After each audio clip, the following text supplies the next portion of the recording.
Water is the softest and most yielding substance, yet nothing is better than water for overcoming the hard and rigid, because nothing can compete with it. Lao Tzu.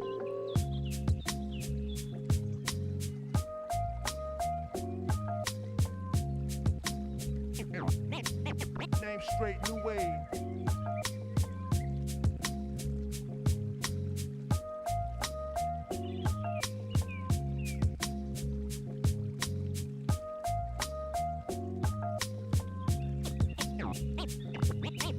Name straight, new wave.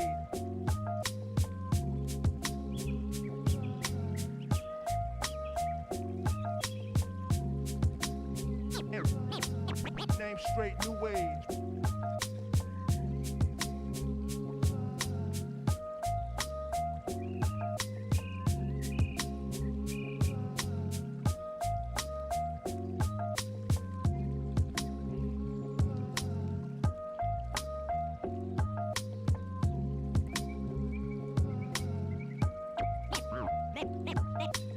Name straight, new wave.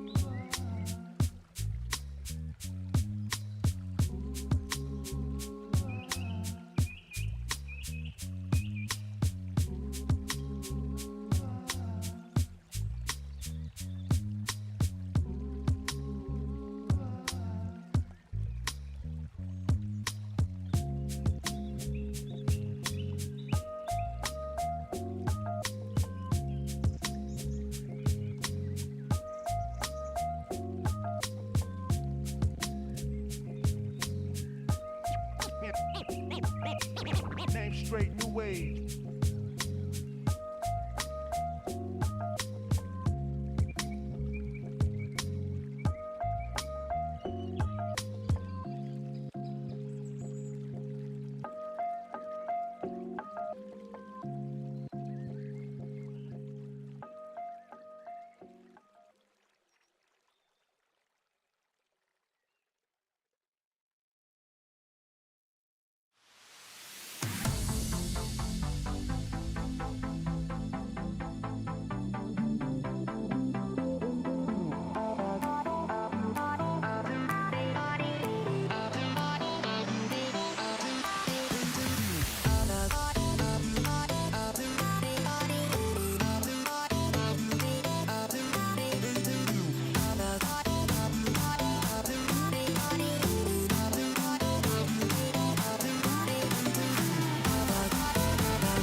Oh, what a roll. See White gonna go in. It's going to be a really, really interesting one. Oh my god. All of this competition could be so damn close, so I cannot wait for us to finally decide who's going to be the champion. We are expecting some chaos, some great moments. The Beast Mode has killed 3. Only gonna really need that Rampage, so it's gonna clear it out. Santi gonna give themselves a big old 4K. Oh. Santi's getting rid of 3, clearing out the house. That is crazy. Nunji actually kills 3 people. This team feels entirely different on this faster composition. Now Saga is hanging around, getting onto the high ground. Post bomb's gonna stick under Leaky. They're not gonna be able to survive it at the end of the day. Blue manages to find a 3K. Rio shoving this Ana into a corner. Woo! One more for the road for Rio. That is all signs go. Melophobia with 3 Melophobia. Start the fight. They'll end the fight. Oh my god. Beagle Bus, they have to play aggressively into this energy. Popping off in a moment where you needed just that. Ruby in that backline. Oh, the flick. Looking for it. Oh my goodness. The fourth one as well. Do they get the ace? They get the ace.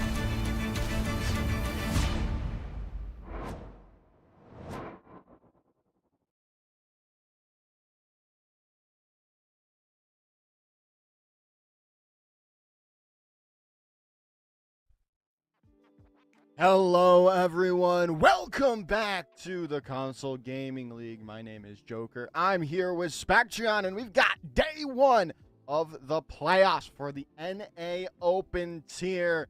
And we've got a nice little matchup to start it off here. Alternate Crusaders versus the Stowaways. Indeed, of course, as you mentioned, going to be starting off this NA GOATS playoffs with a bit of a bang. Of course, we've already seen some of those EU games go down a little bit earlier in the day. Of course, Gas T3 being upset and almost being upset again by the Tree 9 lot, but able to eliminate the UK University mix. And we've already narrowed down all the teams over on that side of the bracket. This side, I believe, a little bit more populated, and so we're going to have 4 games on the docket today. First 2 with me and Joker, the other 2 with other people who aren't me and Joker, so we'll see how that goes in a little bit. Take a quick gander at that schedule so you have a rough idea of what's going to go on. Going to be Alternate Crusaders, as Joker has so kindly mentioned, taking on the Stowaways in as shortly as we can get this game going live. We know everyone hates when casters yap, and then after that we'll have a game an hour until it's the end of the night. Yeah, it should be a really good good matchup today. Obviously we're just starting off here in the bracket here, so it's not really prevalent since we still do have a a losers bracket as well. But you know what? Let's take a look, because, you know, what's happening right now as well as this is the Calling All Heroes Championships. And, well, CGL and Kunoichi decided to give Rising their championship as well. So that will be happening the 25th and the 26th.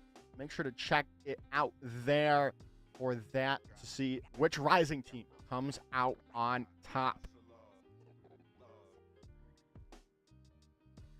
Only time will tell, of course, but of course the Rising scene especially, has been getting stronger and stronger in recent times. So that tournament could be really quite entertaining. So keep your eyes peeled for that. Of course, not our last announcement. Of course, we also have to mention that CGL Season 15 starting once again in less than a month. As you can see, February the 3rd. To May the 11th is when we're going to be starting things out. Of course, some changes from the previous.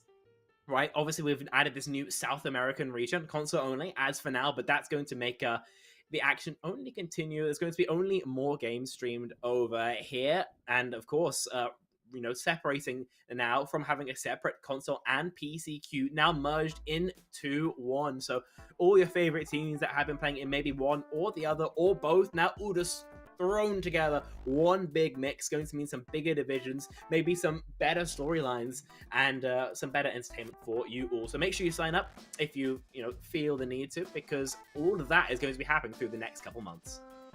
Yeah, it should be fun. We'll be here casting those games when we get a chance. But I mentioned it earlier, right? We're in the first round of this this bracket, and we can take a look at said bracket here. Again, it's not really impertinent to win this first game because you still have the losers bracket to run through if you so need it, right? But obviously, you want to stay in the winners bracket as long as you possibly can. Indeed, you'd really love to. I think it's pretty obvious as to why. And I've got to say, this is a huge bracket screen. I mean, look at all the teams we've got. Of course, going to be bleeding them out pretty quickly, though. So we'll have to wait and see who we knock down there first. But as we mentioned time and time again, the game we're going to be looking at now is going to be Alternate Crusaders, who are going to be taking on the Stowaways. They'll be knocked down to one of the losers round ones. And while this game is the safe one, being in the winners bracket, it's going to quickly get into some dangerous territory. Maybe the Stowaways have some more experience with that, with their, more nautical branding. And I think we're getting to the point where we maybe want to take a look at some of the teams that are going to be playing next. Yeah, we can take a look here at, well, let's see here. Alternate Crusaders going to be the first one here. And we've got Bacaro, Cajun, Dimitri, Stratocaster, Ducio, and Consequence rounding out the starting lineup. Ducio and Stratocaster, names I recognize from previous tournaments that we casted before. And so they should be able to lock things down for Alternate Crusaders in that support line there. Yeah, I have to wait and see if they can continue to perform, and I think the rest of the players are going to be a little bit more unknown to us. We'll have to wait and see what they can do. On the other side of things, it's going to be the Stowaways, I believe. That looks broken. Well, we'll have to wait and see. I will say with the Stowaways, I am hearing rumors that there are some EU players playing on this, so I've already biased as to who's going to win, who is not going to. I'm here on the NA region, but I think we all know where my heart truly resides. I will say the ultimate brand, personal one for me, I think was where I started playing. Yeah, APAC. Yeah, I love China. My favorite region. On a real one, though, I'm so excited that China is back as a region for OWCS. Hopefully it means that they get a little bit more investment in the region. Watching the Pro Chaser Cup was pretty good, but it kind of was just, once again, doing tricks. Now, maybe things going to be a little bit different. The Stowaways going to be Dabmaster, Jace, Chasey, Target, Whispers, and Doors. I think for me, Jace is the name that stands out most. Casts, or used to cast quite a lot back in the day. Now, annoys me on Discord for the most part. So we've got our first map all ready to go. Ready to start it off. First to two, so we're only probably going to be seeing a couple maps here today, as we're going to be starting out on Lijiang Tower here, Spectrion. Indeed we are. Lijiang, I mean, at a certain point, right, we play goats, and goats is goats, and goats is goats. So having much discussion about the maps can be a little bit fruitless. But with Control Center, maybe there's more of an argument towards playing that Moira, right? You don't need any of that poke at all. You're just going for these fast brawl fights, and there maybe the sustain is going to find a little bit more value. There's an argument for the Ana as well, of course. And, one could perhaps, flirt with a monkey if you really wanted, but I don't imagine we'll see that. As Egda mentioned on that previous broadcast, it feels like you're playing monkey if you're on Nepal Sanctum or if you're on defense of Numbani. Other than that, I think it's going to be pretty much the starting six that we've seen all this time so far. Looks like it's going to start on Control Center, and therefore a possibility for the Moira, but Joker, I just don't think we expect to see that. Yeah, in talking with Headrammer, this code is specifically tendered to goats with Zenyatta, right? So it just makes things so much easier if you are playing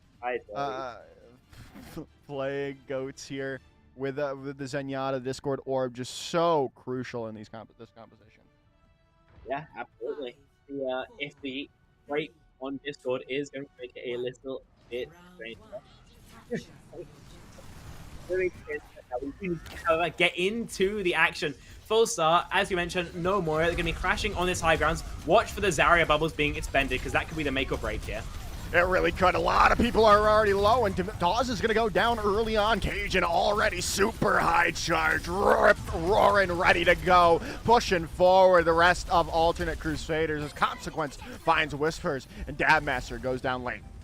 Yeah, I think Stowaways took a little bit too much damage on that walk-in. Dabmaster gets discorded, spam down, forces Jace's bubble, and then with bubble advantage, Alternate Crusaders just obliterate them. Choke control, lovely to have, but Stowaways disrespects it.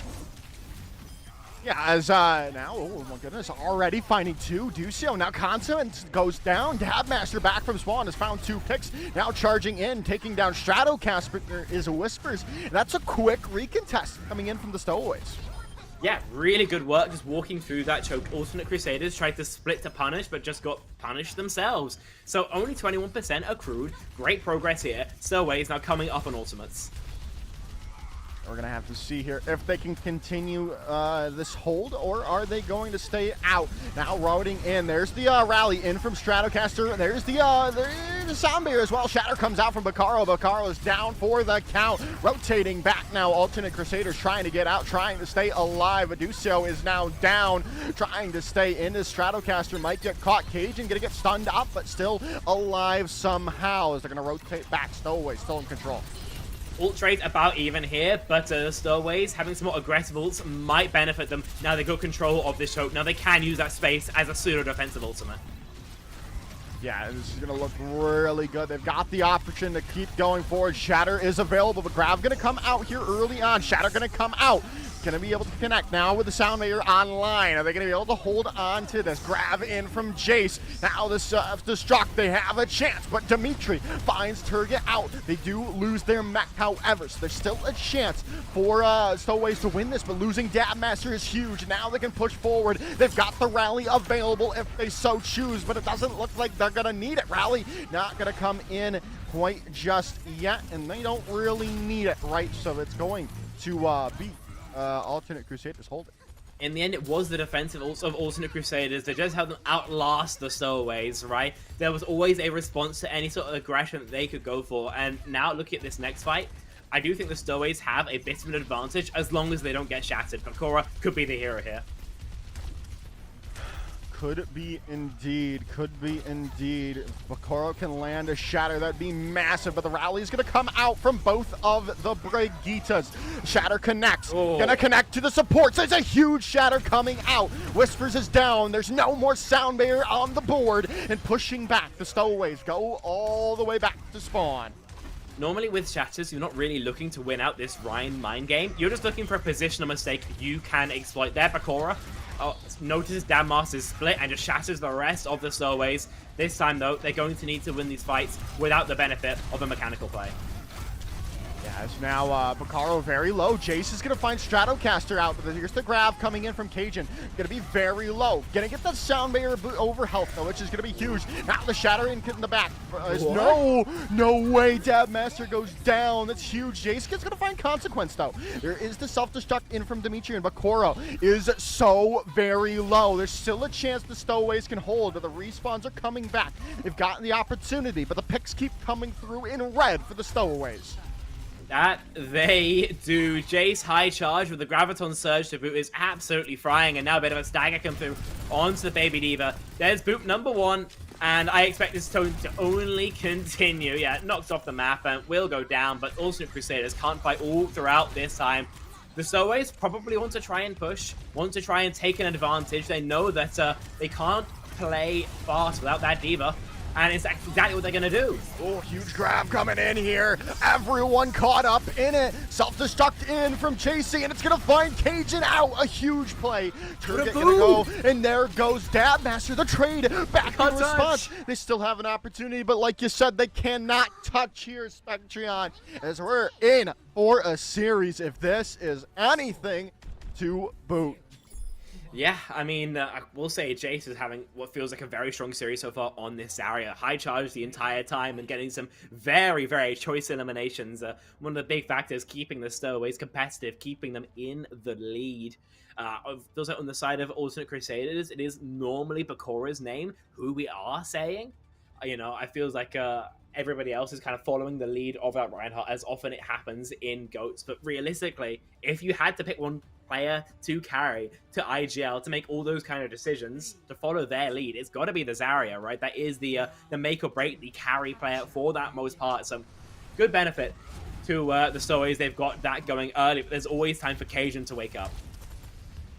Yeah, definitely. Is now got an opportunity on the night market here. Nice stun onto Bakura, but not going to go down quite just yet. Both teams still waiting it out. Chasey very low, but still looks like the Stowaways are going to just rotate onto the point here. Going to be capturing him out. Dabmaster is going to get stunned up, still alive, charging in back to their team. Still waiting for this first pick in this fight.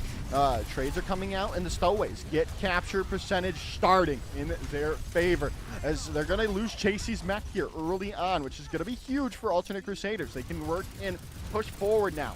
They've got the rally online from Stratocaster. Turget is going to use their own, but it's going to be a little too late. They've already lost 2 supports, and this should just be Alternate Crusaders taking back this point.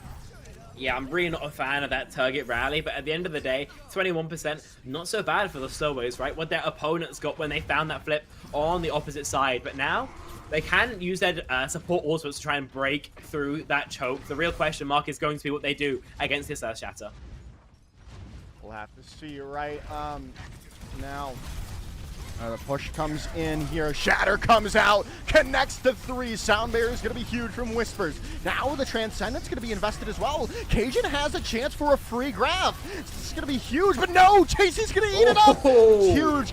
Cajun is going to turn it back, though. They've still got the pick on the Turret, and as they still got more and more picks to go, and they're going to keep things in their favor.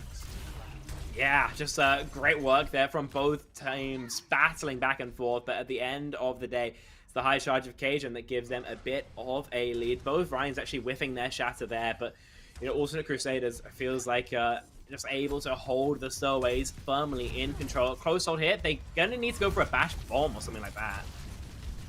Yeah, we'll have to see what they're gonna do with it. The Graviton Surge is online. Self-destruct coming in over the top from Dimitri. Oh, no. It's gonna find Dawes out. They do lose Dimitri before they get back into the, but they'll take that trade all day, every day.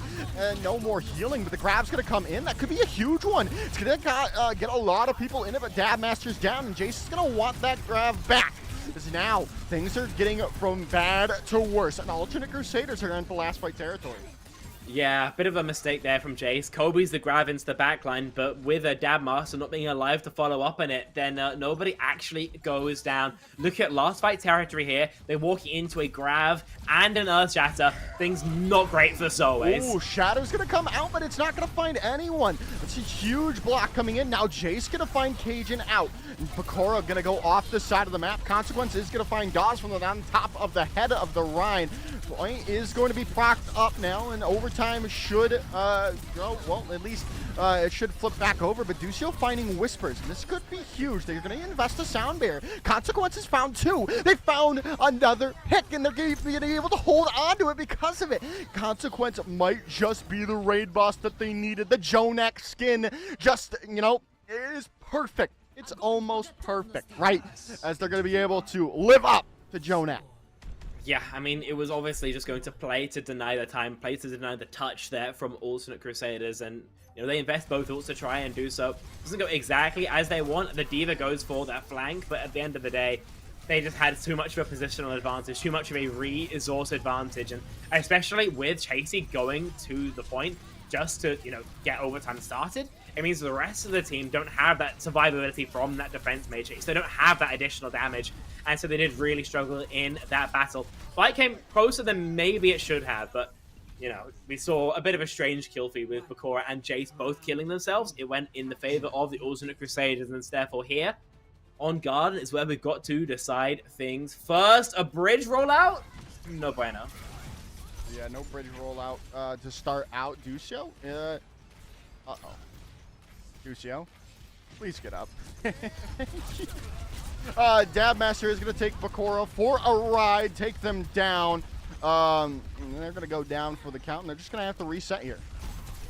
Yeah, that's awkward. I don't really... It was a very goofy fight plan there from Ultimate Crusaders. I'll call it that, and now the Stowaways get first cap as we've seen before. Yeah, but now we can walk in here if you are Ultimate Crusaders. So the Stowaways is going to try to hold on, but now Bakura into the front line for the moment. Not going to go down quite just yet, but Turget out of position, taken down by the swings of Bakura. Now this is the perfect opportunity for Alternate Crusaders to walk forward. Rally comes in from Shadowcast. They're going to get stunned up. Jace goes down. Dimitri does lose their mech for the time being. A nice charge comes in from Bakura, forces them back. These Cajuns doing work on the Zarya, and that's going to be the point. Flipping over to Alternate Crusaders. That it is. They're able to milk out a decent amount of time on it, right? Remember, the advantage of goats is your ability to just live on that point. So they get 40% from one fight. You'll take that. Having the beat or without it is somewhat painful. And I will say Turget has been struggling on this Brigitte throughout this series. Consistently feels like been behind on rallies, been going down first. Why there's almost a 50% lead in ult charge between Stratocaster coming up for the lap and Turget coming up to their first. Yeah, things are not looking good right now for Turget, but it's only the first map, right? It's only the first round, so there's still chances to get back into the shatter. Comes in from Bakura, not going to find anything. Stunned up Dabmaster in the thick of it. Still going to go down. There's a combination of ultimates coming in. Cajun's going to invest their self-destruct as well as that Graviton Surge coming in. That's going to be the shatter. Going to connect the Cajun. Self-destruct in from Dimitri. Not going to find anyone, but Dawes does kick Consequence out Jace of is the off the fight. map. A nice pick from Ducio, and that should just be the hold coming in yet again from Alternate Crusaders. Yeah, a bit of an unfortunate fight there for the Stowaways. Obviously, it's Turget who goes down first. Jace gets his grab eaten and then gets knocked off into the drink. And now, obviously, significant lead in terms of that point percentage from the Alternate Crusaders.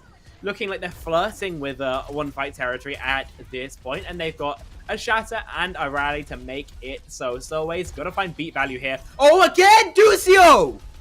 No way, no way! Another one Dawes goes down. Oh, God, maybe not. I thought Ducio got it, but maybe Dawes just jumped.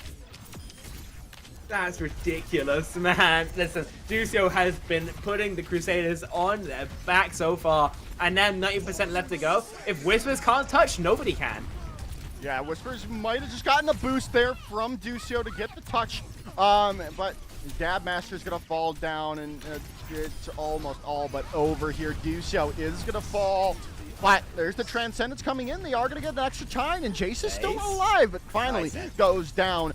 Switch over to the Winston, trying to get back as fast as you can, but it's not going to matter. Overtime ticks away. Alternate Crusaders take round map number 1. And remember, it's going to be a first to 2, if I'm not much mistaken here. So it's going to be not too much time for the Stowaways to warm back into that series. Of course, it is going to be their map pick coming up next, but also Crusaders have put themselves in a fantastic spot, all things considered. Moth, yeah, and we get to see it in here. The, honestly, map-defining play from Ducio, just wiping out the entirety of the opposition. That's so, so strong. That was insane, right?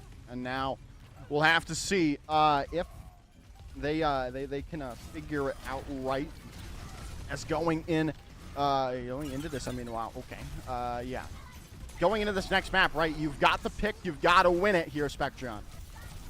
Oh yeah, absolutely. So I have to see if they can actually find something to put together. Normally the maps that we're going to see teams go towards are King's Row. Obviously it's King's Row, and as well I believe Numbani's in the pool if you want to change things up, maybe move away from this Reinhardt mirror if you're not so comfortable with it. Most teams just go Kings, and that's very much what I do expect to see here, but we'll see if the Stowaways have anything in the chamber to maybe mess things up. I mean, well, Ducio definitely redeemed himself for that play, but that play was still questionable as hell. Yeah, definitely. We'll have to see where we're gonna end up, though, right? As obviously. So right now we're still in the first of two bracket until top four. Lijiang is the or obviously yeah, three is selected. So round one is Lijiang. So next we go to a hybrid map. So I'm assuming we're gonna be going into King's Row in a few short moments here. Yeah, I mean, we'll have to wait and see, of course, till these teams have ended up deciding.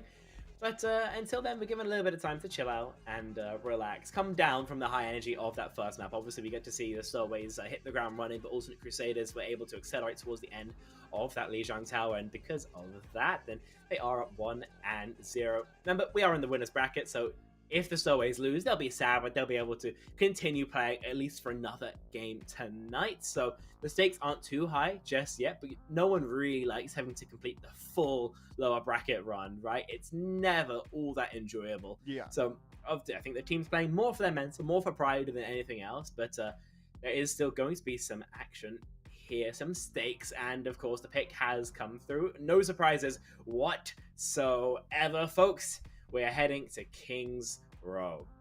We also have a swap coming in, it looks like. Dong Waggler. That's a crazy name. That's a crazy name, man. I don't think I'm gonna be saying that. Joker, we're going to the soundboard again. Yeah, I'm saying it. We're gonna get soundboarded again. Skibbity Riz and now Oh. Dong Waggler. No way, man. Why does it only happen to us, bro? We got ops, man. Echo's friend is rubbing our hands together in glee. Oh, listen. Okay, we got Jace coming out. We got Dong Waggler coming back in. Normally I'd have some bit like I'm happy about that, but come on, man. That is the most evil name I've seen maybe ever. Listen, King's Row is coming up next. So I'm kind of questioning why we're seeing this stuff come through. Maybe Jace isn't available. Maybe Dong Waggler wasn't available for that previous. Either way, we'll have to wait and see, because remember, the swaps that you have available, your only tank options are Ryan or Winston, right? Mm-hmm. So if you're subbing in, what is labeled as your Zarya player, it raises some questions. I'll put it that way. It's exactly what they're planning, exactly what they've got in mind, but it seems like we won't have to wonder for too much longer as we do just wait to get inside of that lobby. Because I think, again, what makes it so much of a questionable choice for me is, at least to my eyes, Jace looked like one of the stronger players on the side of the Stowaways. It looked like it was Turget and Dabmaster especially who were struggling on that side, but those people staying in. And, of course, no substitutes whatsoever made for the Crusaders. They're pretty confident in their win, just looking to, keep that winning roster through. If it ain't broke, don't fix it. Yeah, I agree. I also am very surprised by the substitution. Jace really did play well, but again, maybe it's I think they're just a substitute on their team sheet too. So it's like I'm confused by it. We'll have to see if it's the difference maker or if it's going to be their downfall. Yeah. Only time will tell, of course. Take another look at our beautiful faces in case you've forgotten what our ugly mugs are like over the Christmas period. But yeah, as we mentioned, a little bit of downtime once we get lobby sorted out. It seems like some technical issues are being sorted out, and it seems like everything is ready. So heading into this map, again, 1-0, going to be upper bracket point, at least, between the Ultimate Crusaders and the Stowaways. And that battle is going to happen on King's Row. Yeah, we're going to see how this King's Row matchup is going to work for them. Again, this is only first to two, so they've got to figure it out here and now. Spectrum. Indeed, they do. It was pretty close. It was pretty competitive there on that previous. They've got to make it slightly more so, though, if they want to actually get a leg up on their opposition, right? Remember, they take control center off the back of really being able to win these kind of more broken down fights. It does feel like on these kind of wider open points, they are struggling. So maybe the more, closed-in, claustrophobic nature of King's Row is going to favor them, or maybe it's just the EU players want to be back on EU. I think just people want to play goats on King's Row. That could also fair. be the could also be the play here, right? We'll have to see if it's going to make a difference as we're going to walk forward here. As already pushing it out, already battling it out at the statue here. Is oh my goodness, Chasey's already demexed. Now gonna go in here for it. As yeah, that's gonna be the fight already gone the wayside. Yeah, that was that was pretty sloppy there from the Stowaways. They bubble early to try and allow Dabmaster to swing. Dabmaster doesn't really get any value off the swing, and even in the best of cases, you really want to be using your bubble defensively. That allows Discord to come through onto the Rhine. Consequence, though, just falls over. Yeah, what's going on? Consequence is going to fall down. Which is not good for alternate Crusaders on their defensive hold. Now they don't have the Discord orb to play around. They've got to rotate back. Gonna give up a couple of ticks here. They're gonna try to. They're most likely gonna try to recontest this, right? Surely. Yeah, see if they go. do. There's a, oh my lord, Whispers! Wow, what a stunner. What a charge coming in, but I still think they might lose it out here. The rally coming in from Stratocaster, but Dimitri getting demec'd here. This is going to be really the beginning of it all, the end of it all, as that should be it. Grav is going to be invested by Cajun here? What? It's What a are we bold doing? choice, especially as Cajun goes down. The other two are going to tuck their tails and run. Wait, the Rhine pin's in again. We keep fighting. What are we doing here? I mean, hey, they're going to still have a chance. The shatter comes through. Bakoro drops them all on the back, and they still have a chance to hold out. This Dab Masters is going to go down. And now things are going from from great to terrible for the Stowaways. They had it all in the bag. Alternate Crusaders just sit there and burn through their ults like they're matchsticks, but at the end of the day, it gets them a stabilization, and 92.1% is where the buck's going to stop for the Stowaways. Whispers as well. Not a stagger you really want to be giving over. And so we'll have to wait and see how this next fight goes through. I would say advantage for the Stowaways. There's a bomb, grab, shatter. The rally even could be a possibility. Alternate Crusaders, if I'm them, I'm taking an aggro fight with this rally. We'll have to see here. Self-destruct coming in, and no way! Dimitri finds 3 with thanks to the shield bash onto Dabmaster. And that should just be, that minute 20 to go. That was literally like one frame there. I mean, I think everybody on the side of the Stowaways thought that Dabmaster could shield the bomb, but instead, I mean, we call it the nuke for a reason, right? Also, Crusaders find great success with that self-destruct, and now time tickling down. Stowaways running out of chances. Yeah, there's not looking good so far here, Spectrion. They've got the opportunity though. They've got ultimates here to go, but they're gonna still have to deal with support ultimates from alternate Crusaders, right? Still waiting it out, still trying to hold. Cajun very low, needs to stay healthy. Rally gonna come in. Now they still are waiting it out. Shatter's gonna come through, it's gonna connect the 2, and they might be able to drop down a couple. They do! Alternate Crusaders might just have done it. 35 seconds to go. They've still got an opportunity. Bakaro needs to stay alive, and they do. A nice bubble comes in from Cajun to save off the aggression. Now there's Really 25 seconds to go. Oh, yeah. Hiding with the Graviton Surge. Some really weird fights taken by the Stowaways. See if this Zarya is spotted. Indeed, will be. The Graviton, though, invested all the same. Grab's gonna find value. Cajun, though, is gonna go down. That's not what you wanted to see if you are alternate Crusaders. Self-destruct coming in. Anyone gonna be able to get a touch? Stratocaster is down, and they do get the touch, and they finally open it up here, Spectrion, in the end. It takes them a while, but they're able to get it through. Also, Crusaders try and squeak a cheeky fight win through with hiding a Zarya, but, a quick check makes that entirely moot. And from there on out, the Stowaways essentially just press Q to win. A bomb and a beat to get them their victory. The car is going to be moving forward 2.5 extra minutes onto the time bank. But already, they're thinking of what could have been. Yeah, definitely. It's now, we'll have to see if Cajun is going to get the DNAC already onto them, as they're going to go out. There's the retreat back, as the Shatter was invested by Bakoro, and they're just going to reset.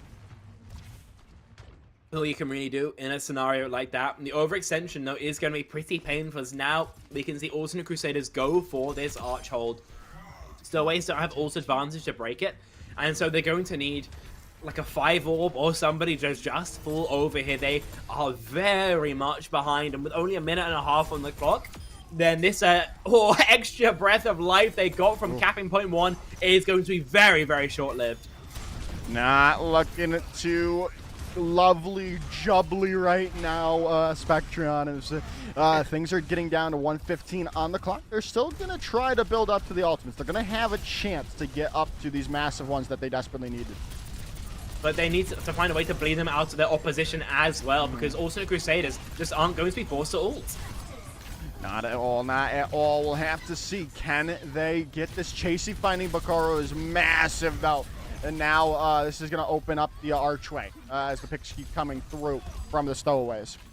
Yeah, an overextension from Alternate Crusaders, followed by a weak disengage, means that the Stowaways are able to find a huge fight win. That gives them their ults coming back online, right? I mean, look at it. Whisper is the only person who doesn't actually have their ultimate. Okay, that is a little bit unfortunate. Doors PC has just died, and considering he had that Transcendence, that it could be a real issue when he comes back in. At the end of the day, though, the Stowaways are still able to match checks with Alternate Crusaders, even ahead on that Earthshatter charge. So, not the end of the world for them. But still, they're going to have to start putting together consecutive fights, something that we haven't really seen since Lijiang Map 1. Yeah, they really haven't, and as well as the loss of Jaws, like you said, with that Transcendence available, not what you wanted to see. If you are the Stowaways, the big thing though for them, right, is they've got their massive ultimates online. Everything about to be available for them in a percentage, right? Besides Whisper's sound barrier now. So this is definitely a fight win that is available for them.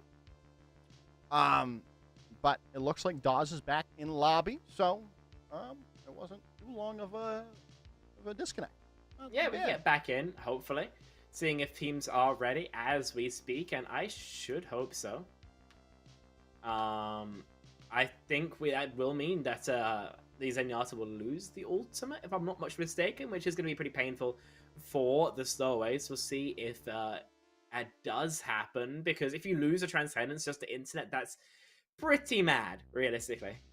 Okay, see if these teams can go into the action. As mentioned, 5 ults here for the Stowaways, 5 for Alternate Crusaders, and momentum should be on the side of the Stowaways. Remember, as well, the cart heals being, what, 15, 20 a second?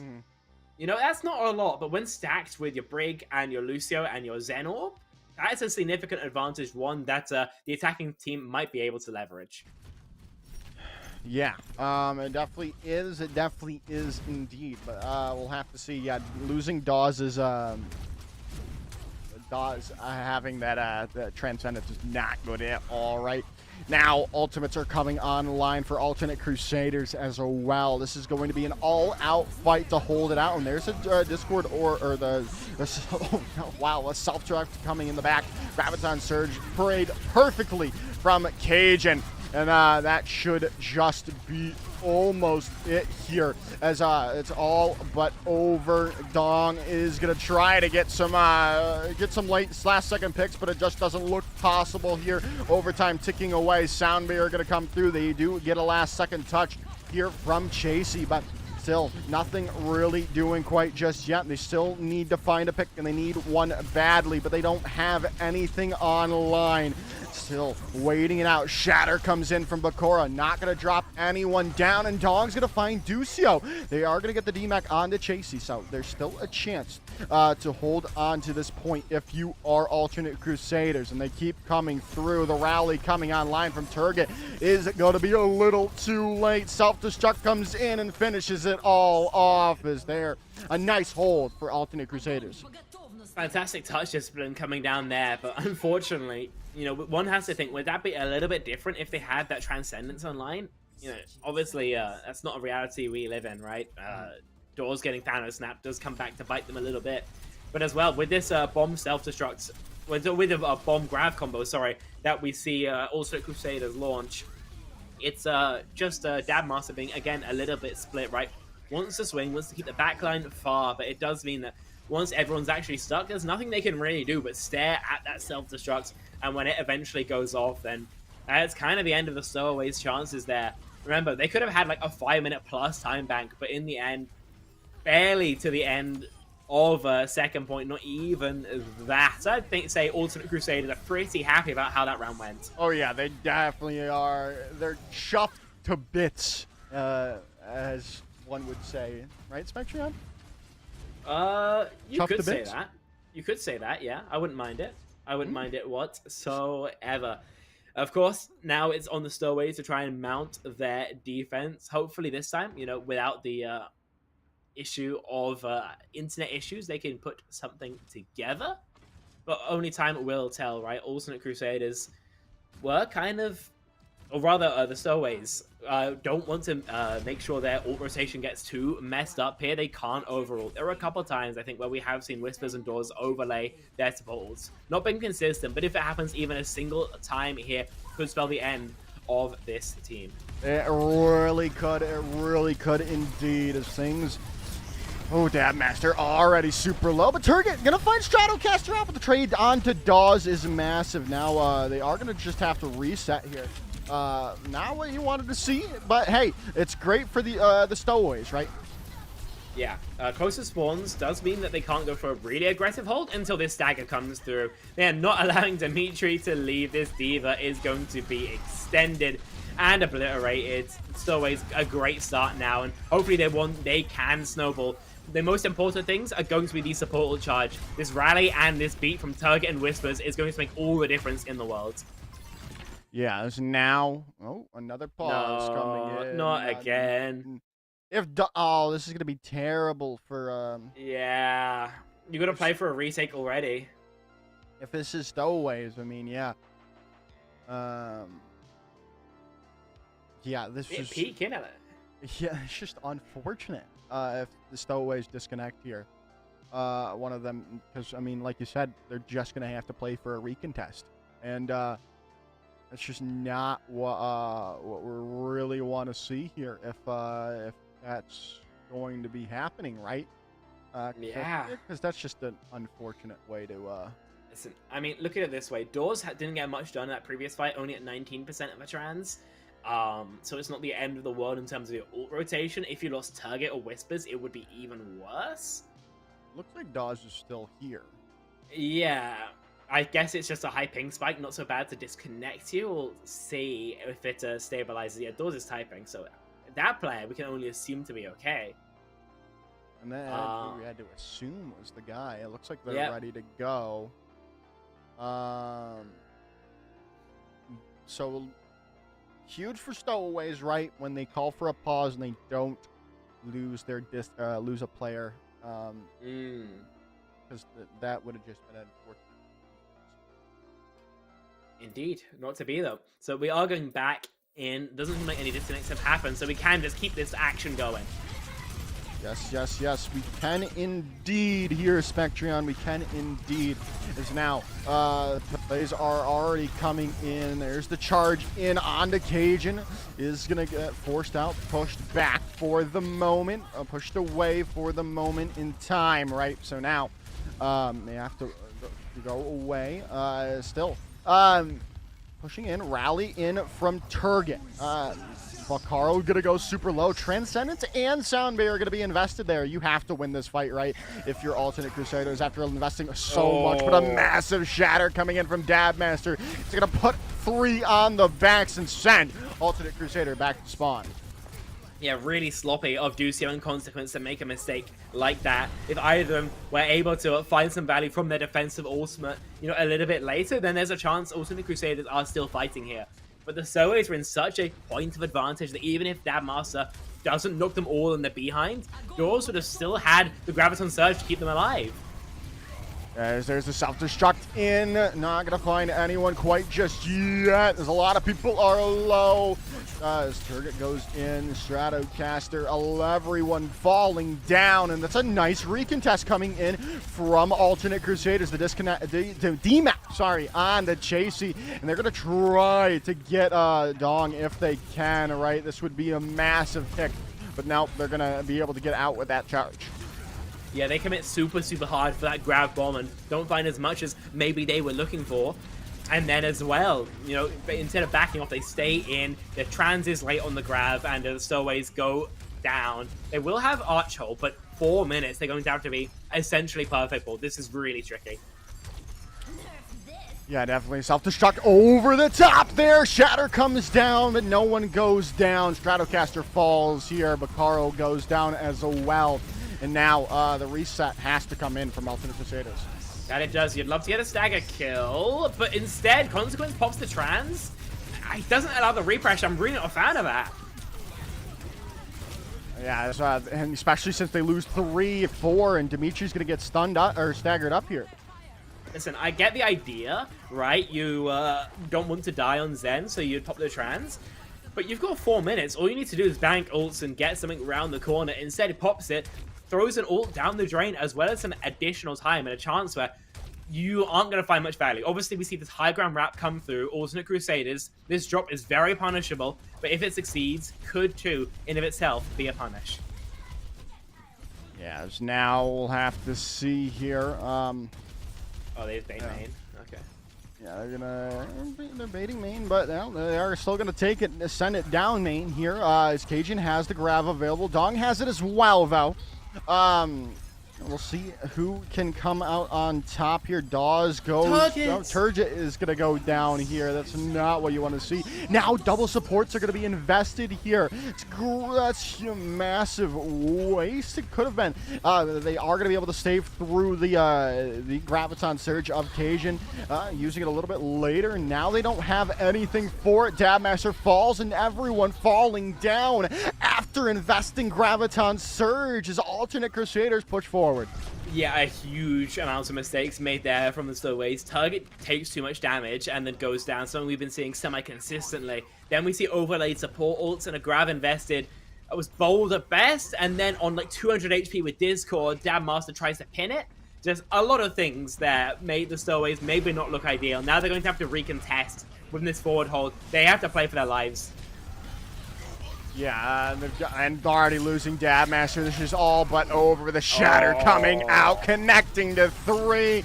Dong is going to go down. Self-destruct comes through. Transcendence in response with Consequence to celebrate with the self-destruct. Alternate Crusaders take the map. The series 2-0. Yeah, that's what a way to start out this winners bracket run there.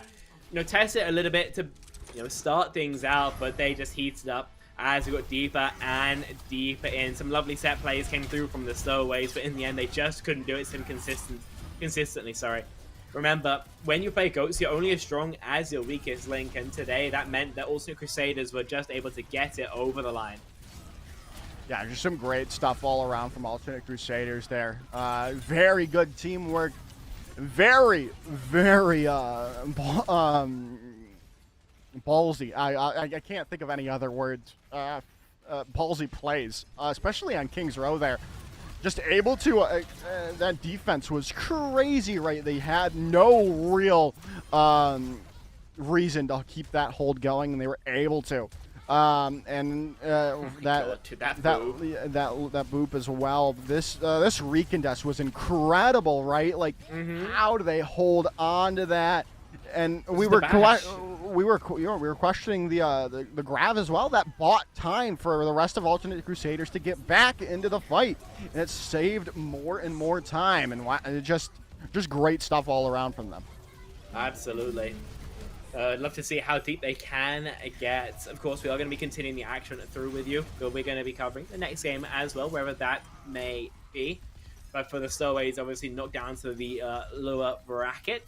Losers bracket, then we'll have to wait and see if they're able to be actually continuing through it, actually making it deep. But there's always a possibility they just get 0-2, which would be a little bit peak for them. Yeah, definitely. Looks like we have our next matchup into for the series. We're gonna stick with Alternate Crusader here.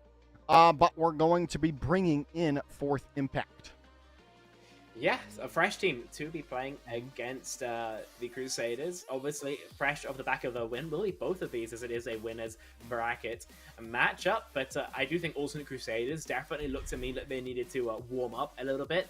You know, once we started this series, to where we see it end. So, you know, if they can start this next matchup, from the right foot, maybe we'll be seeing something a little bit different for team. As of yet, an unknown to us, but I expect that once we get into that matchup, get our teeth into it, that is going to be very, very different. Yeah, so we're going to head to a short little break, so stick around. You're not going to want to miss more GOATS action right after this. Inside here, you get an insight and something, but you don't want to say it out loud because you're kind of afraid that it's not going to be really true and it'll spoil the whole thing for you, But when somebody makes you say it, then, and it's true, then it just makes it more beautiful of a thing.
I'm not crazy, Malin.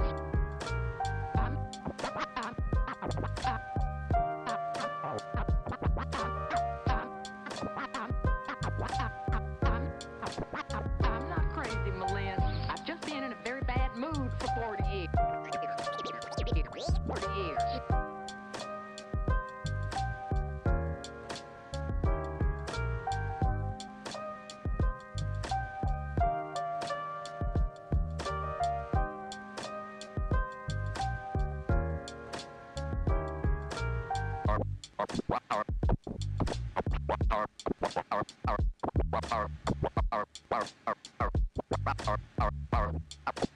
Carpe diem.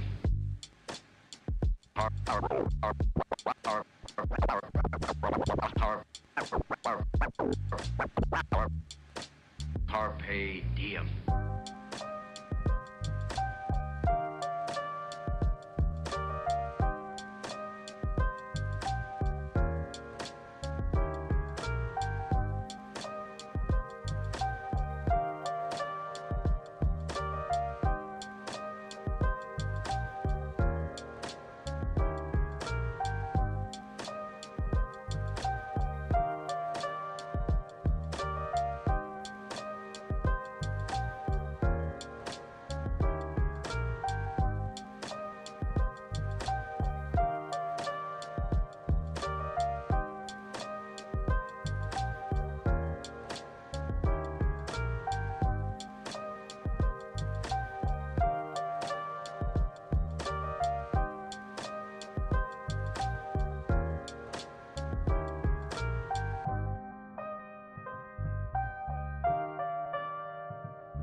downfall. My love, if you feel like I do right now, don't say you're on the run to the other side.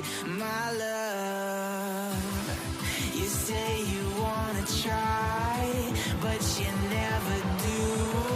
Sugar, there's a reason why we lose.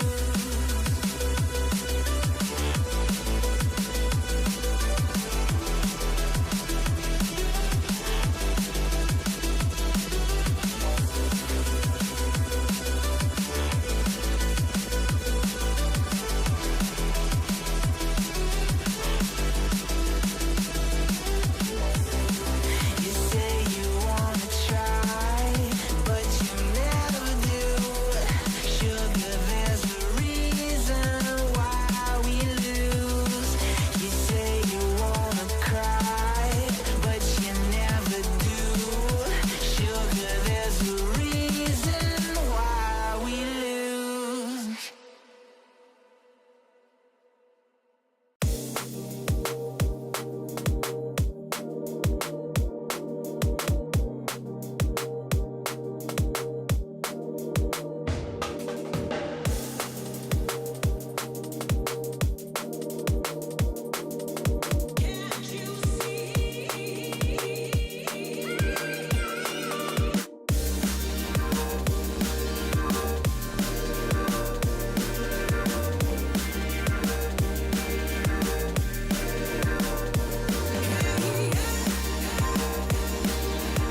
Welcome back, everyone. We're ready to head into our second matchup of the afternoon. We've got winners round 2 now. Fourth Impact versus Alternate Crusaders, and this should be another good series of Overwatch today.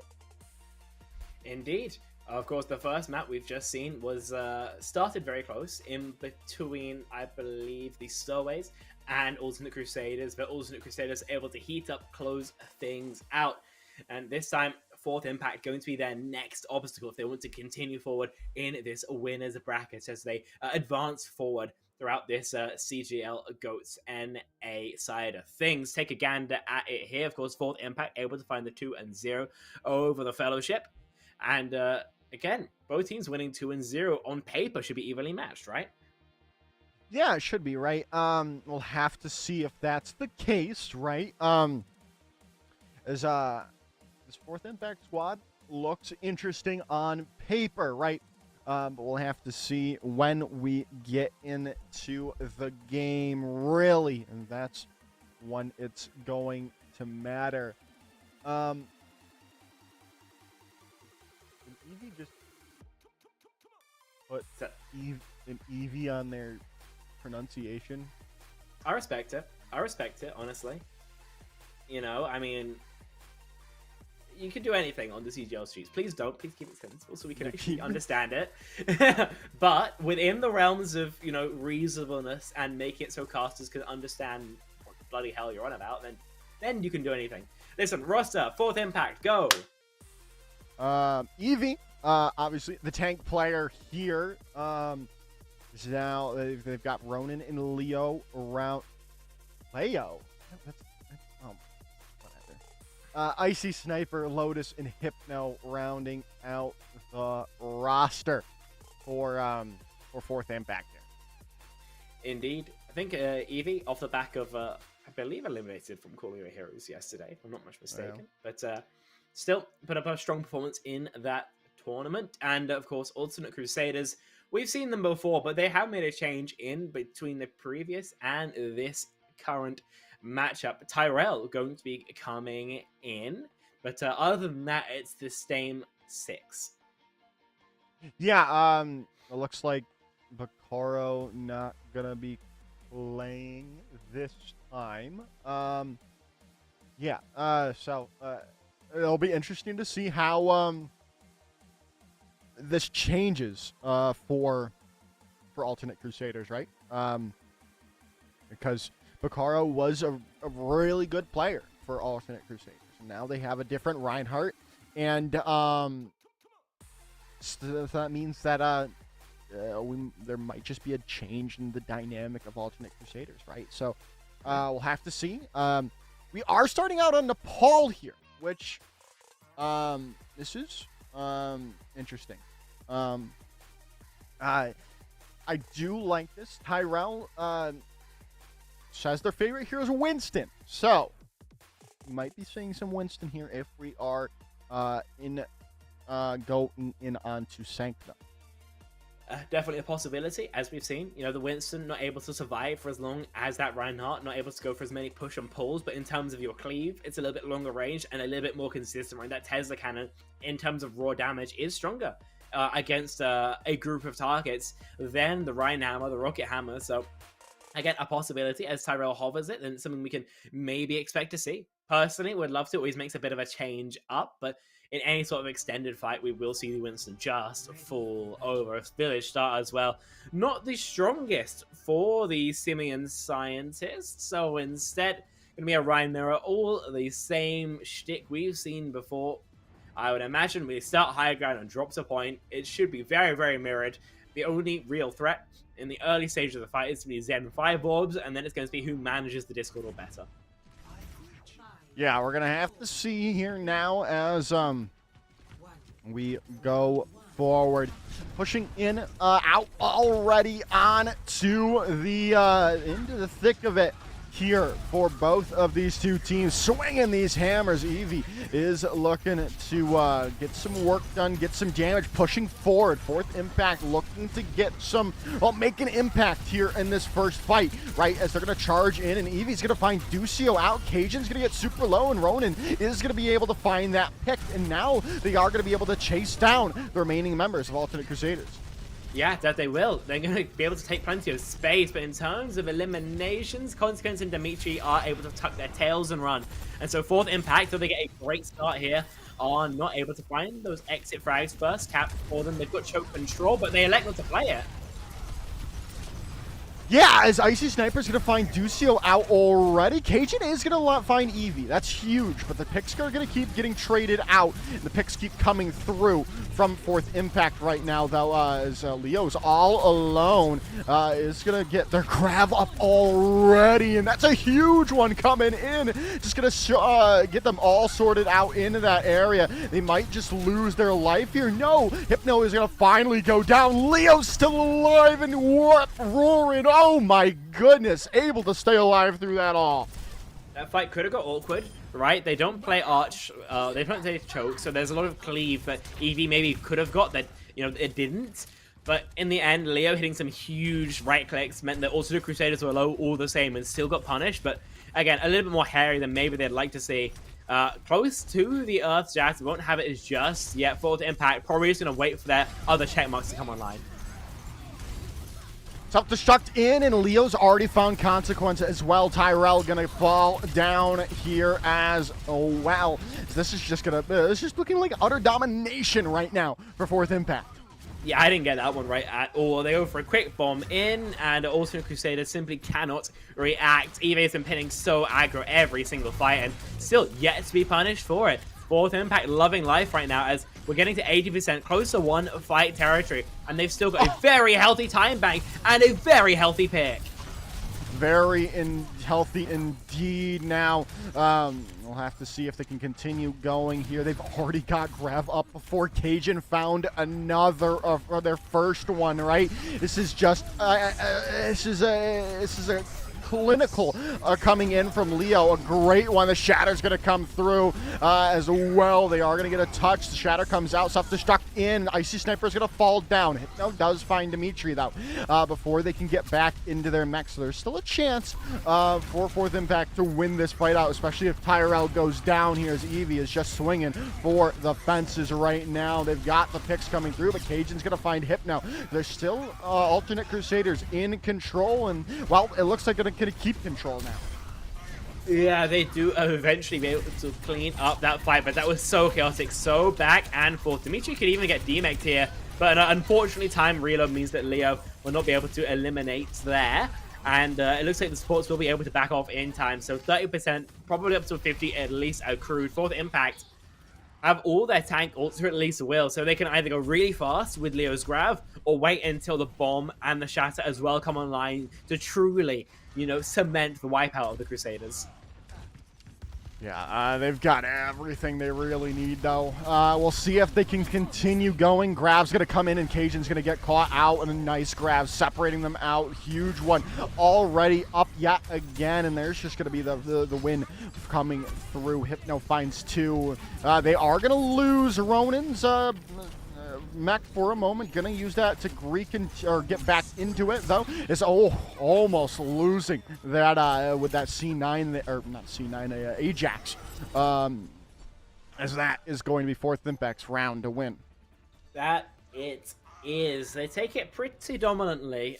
Pause looks to be cool. Not what you love to see. Feels like we've been very unlucky so far with these Joker. What are we at? 3 pauses and 3 maps? Yeah. Yeah, 3 pauses, 3 maps.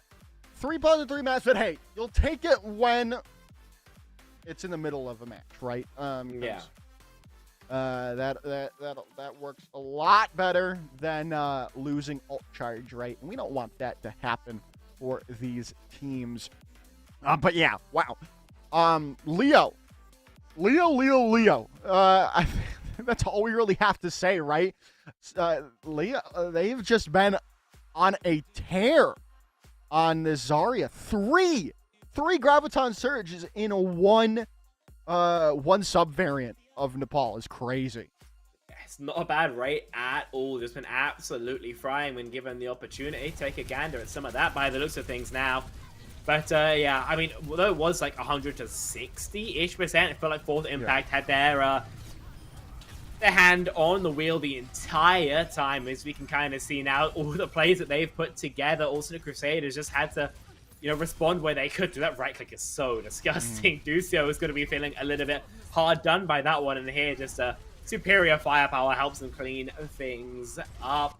A very, very controlled point of Overwatch played, and we can get right back into the action as by the looks of things we are unpaused. And here we head towards the next point. Again, Winston not something that we're seeing, at least as of yet. Maybe Tyrell just wants to greed the swap for a while, but we haven't seen it just yet. I think the kind of main differences we've seen is that Alternate Crusaders want to sit back, play slow, give time for their Diva, the Zenyatta to kind of cook. And Fourth Impact are playing super aggro, all resources invested into Eevee. But we are seeing the Winston... Oh, no, just bait. Thanks for that, man. And, you know, once Eevee has gone and created the space, it's Leo's time to, you know, capitalize upon the chaos that the Rhine creates. Yeah, we'll have to see here. As Alternate Crusaders are already going to start off, right? As they're going to rotate in, rotate around for the moment. Pushing in now is Fourth Impact, right? So they're not going to give them that free percentage that Alternate Crusaders might have been looking for. Icy Sniper is going to get super low, but Stratocaster's the one to go down. Ducio is going to be able to find Ronin now.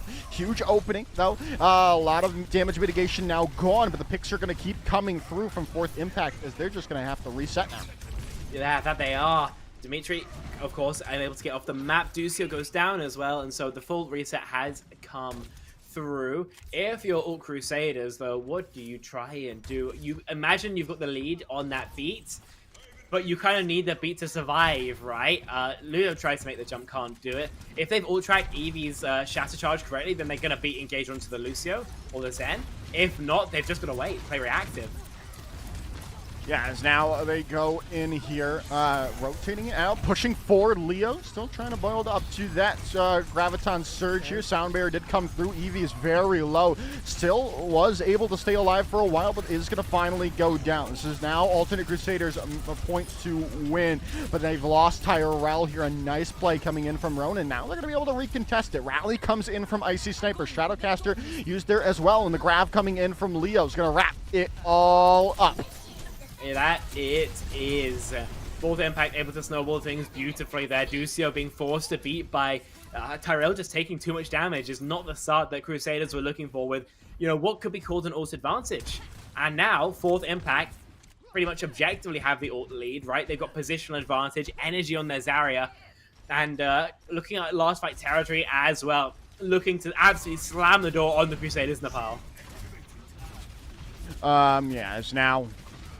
I'll have to rotate in here if you are Alternate Crusaders, right? And they're going to have Grav available here from Cajun in a second. Shatter, though, connects to no one. Self-destruct comes in from Dimitri. There's a Sound Barrier coming in. Consequence using their Graviton Surge, or not Graviton, Transcendence is Graviton Surge now coming in from Cajun. Overtime going to be ticking away. Leo's now down. It's a huge opening for Alternate Crusaders. Self-destruct, Ronin has to get back into their mech. Sound Barrier coming in from Ducio. Need to stabilize, need to win this fight. Is now losing Hypno is massive. Alternate Crusaders are in control for the time being. Now losing Eevee as well. This should be Alternate Crusaders taking the point. Yeah, a necessary flip, of course, but they're going to have to be perfect from here on out. And again, the ult cycle is going to be even more important here. Sure, a bit of a lead here with the Tyrell Earth Shatter, but all it takes is a right click from Eevee to totally negate the value of that, and the Graviton Surge from Leo is on the horizon, and so threatening. You don't have a crazy lead on Zarya energy as well, so you really have to put all your eggs into the Tyrell basket, see if he can perform. Yes, now, there's still an opportunity here for Alternate Crusaders to keep this going. They've got a chance to get this grab online. They need to match Leo, though. But Leo's very close here to getting to this Graviton Surge. This could be over in a single fight here. Pushing forward is Fourth Impact. Shatter connecting to Hypno, but there isn't going to be a chance to follow up. Leo very low, though. Grav online now, looking for an opportunity to use it. Need to get healed up, though, first and foremost. Grab comes through. Leo is going to get a grab onto this pillar. Is anyone going to go down? Tyrell going down is a massive self-destruct coming in from Dimitri. Can they find a pick? They cannot. Grab coming out. There's the Transcendence ever there for Hypno. From Hypno to keep things going. Shatter connecting down, dropping those. Cajun Dimitri as well. Consequence making the swap over to the Moira to get the last second touch. Overtime now ticking. Can Alternate Crusaders make a difference? It doesn't look like they can, as there's map 1 going to Fourth Impact. That it is. Fantastic work there from Fourth Impact to close things out, recognizing exactly what their opponents are going to play for, right? They knew the Earth Shatter was there, so they set themselves up in positions where maybe, you know, a Diva was Earth Shatterable on an off angle, but it was impossible to punish. And so when it gets tossed in anyway, it forces another ult out of their opposition, the Transcendence. But once the Transcendence was out, there's nothing for your grab, and then you're kind of home free, as it were. Not a clean sheet on either map, but absolutely in control all the way through. Fourth Impact do a fantastic job here in the winners finals, and now up in this first two series 1-0. Yeah, is now, I mean, again, this is just tough. You just got to be able to shut down Leo, right? They weren't as prevalent on the second round of Nepal, but that first round just left so much in your head, right? That they're just they're a very good Zarya player, and very good Zarya players do incredible things during GOATS Spectreon. Absolutely, yeah. No better way of putting it. Get to see some of the Zarya highlights even on our screen here a little bit, but yeah, Fourth Impact, Leo in particular, able to put on a bit of a lights out performance here. Obviously, going to be Alternate Crusaders pick now. In terms of what you can do with that, as we mentioned, maybe a little bit limited. You know, if you want to play that Winston, it's a possibility. But if I see our graphic right, it seems like the pick has already come through. And as we mentioned, no surprises here. We go King's Row again. Yeah, King's Row was going to be the obvious choice, I would have to have said, if I had thought about it. Because, I mean, we're playing GOATS. And where else would we be playing GOATS than King's Row? No changes coming in from Fourth Impact here, or Alternate Crusaders. They're gonna stick it out. We're gonna have to see if Alternate Crusaders are gonna be able to tie up the series, or are they headed to the losers bracket as well? Yeah, I feel like some teams got to come up with some more creativity when it comes to their map choices. You know, a little bit of color on our screen would really change things up. But as mentioned, Alternate Crusaders maybe aren't thinking about the optics, as they do have to play, you know, knowing that if they lose this map, they do end up in that loser's bracket, where many teams are going to end up, but few would really love to be there. Fourth Impact, of course, Sarsia on this defense. And this is going to be very much one of these points where you can wide swing, where rather than your Rhine is your Diva, your Zarya, who can take a little bit more control of how things are going to happen, especially if they don't play hard for the choke. And by their setup, it doesn't look like they really want to. It looks like they want to let Alternate Crusaders in a little bit more to punish them once they play around the statue. Yeah, as we're gonna have to see here.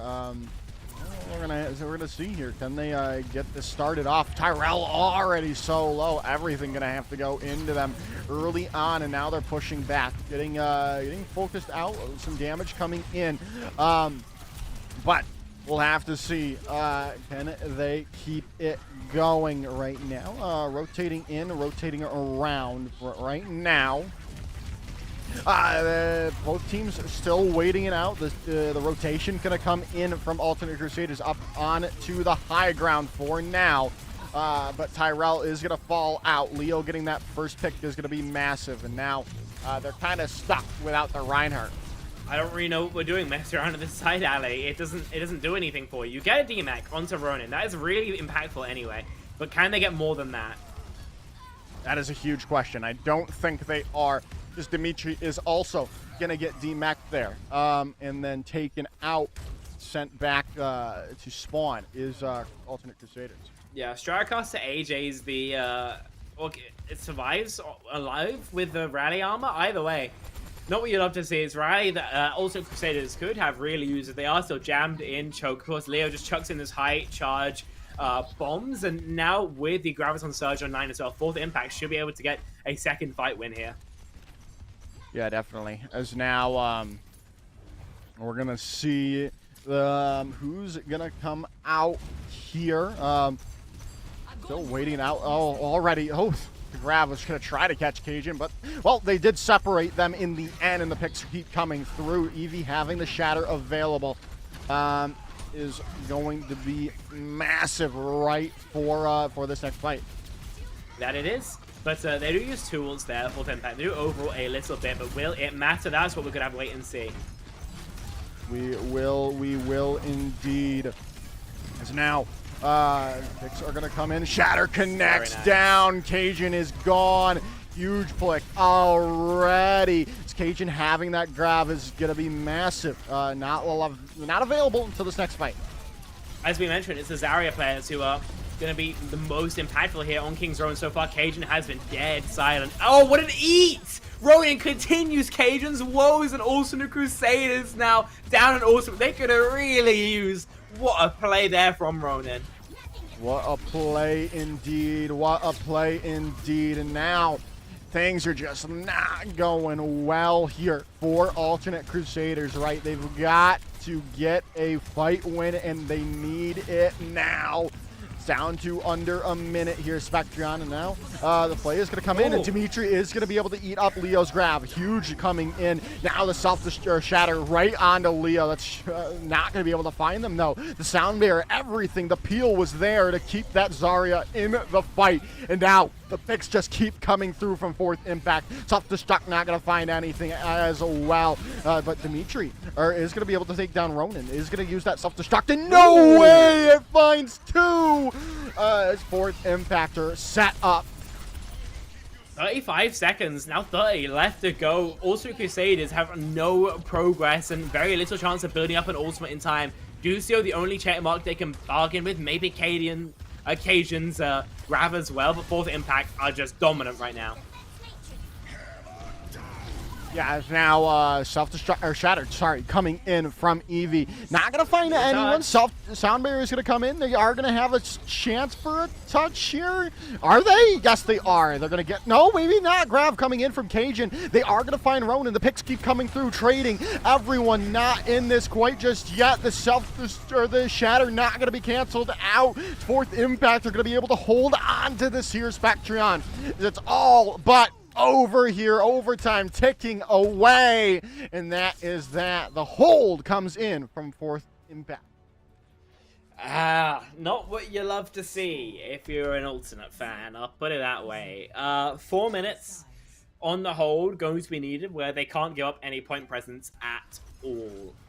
That is an uphill battle. I'll absolutely call it. That fourth impact on the flip side of things could be completing the King's Row speed run if they're just able to, get it over the line, as it were, because 33% is very, very achievable, especially for a comp like GOATS, where there are so many times you're forced to lose.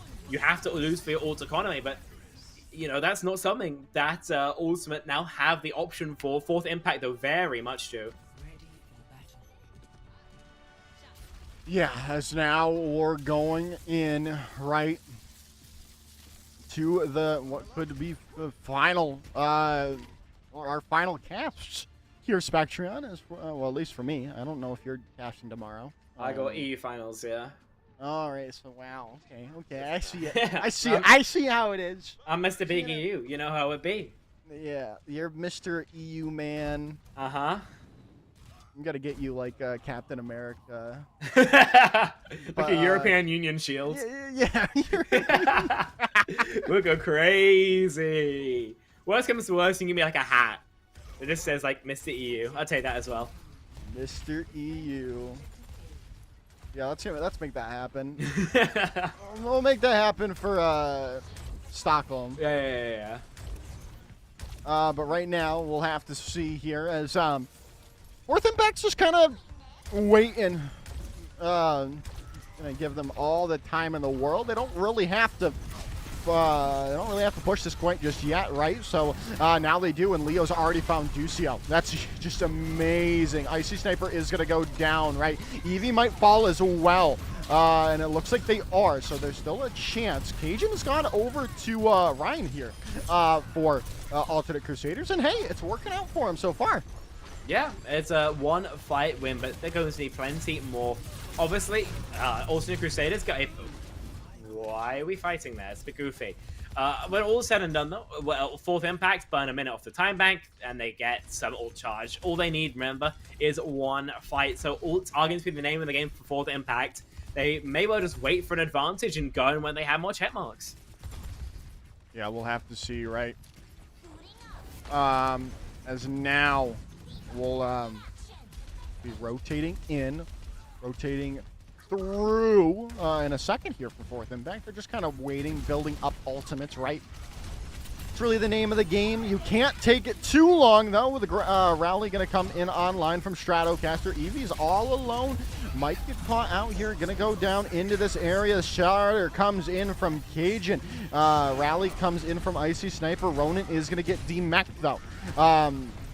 As it looks like, yeah, they're going to just hold out there. You can't invest ultimates if you are. You just need to die, right? If you're Fourth Impact now. Flip side of things, you don't need to invest ultimates if you're Fourth Impact. You've set up a scenario where you have ultimate advantage, right? Alternate spent 4 check marks. Fourth Impact spent just the 1. You can just walk in here, press Q, and unless there's like a crazy bomb or a fire orb or something of that nature, right? Crusaders don't have the tools to answer back. They don't. They don't indeed. As we go in here, there's the play. The self-destruct coming in, and Lotus goes down. They do get the sound barrier out. Just massive, right? They didn't find anything else out. There's the shatter. Cajun is down now. So there's still a chance for Fourth Impact to win this out with Consequence falling down. Dimitri going to get taken down as well. It's just Tyrell left on the point with Stratocaster, and they're quickly dealt with. Fourth Impact are going to be able to take this series 2-0. That they are just looking absolutely in control the entire time. A statement I said before, and one that if this series continued forward, I'd probably have to say it again, right? Because it just feels like any single time a fight happened, even when they lost it, it was always feeding towards their eventual victory. You know, that second fight they lose on their offense, you know, it doesn't go in their favor, but it gets ults out their opposition, gives them the scenario they need to get that win on that third shake of the stick. And now 2 wins deep into that winner's bracket. They've already made a strong run throughout this NA GOAT side. Yeah, they're looking really good here. Hippie, oh my goodness, sorry, Spectrum. Yeah, I'm like Hippie in all the ways that matter, except that we don't have the same name or country, or look similar, or have similar roles, or a similar voice. Well, I just saw the ping. I saw the ping from Hippie. I'm like, you know what? It's fine. It's fine. That's how it goes sometimes. I've been there. But we're gonna be finishing up our casting here, Spectron. And we've got, speaking of which, she just rated us. Osi and Bullskunk are gonna be casting right after this break, and they've got W4 versus looks like Tree 9, but NA. Yeah, it is exactly what it is. It's Tree 9, but NA. For those who are uninitiated, Tree 9 are mainly UK university players who decided to give this an old shake of the stick. Just been eliminated from the EU bracket, but here in NA, they want to see if they can go a little bit better. You know, they've got the regional advantage, the ping disadvantage, see how that works out for them, but I am absolutely rooting for them. Yeah, we'll have to see, right? I mean, obviously, this should be definitely a great series of Overwatch coming up, and with two great casters, both Skunk and OC. So stick around. You're not gonna wanna miss more GOATS action right after this Spectria. Yeah, we'll see you guys in a little bit.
Hello, friends. Welcome back here to the Winter 2025 GOATS Tournament brought to you by CGL. We are ready to get into our winners semifinal match. We are headed in through playoffs day 1 as we continue to march towards those grand finals tomorrow.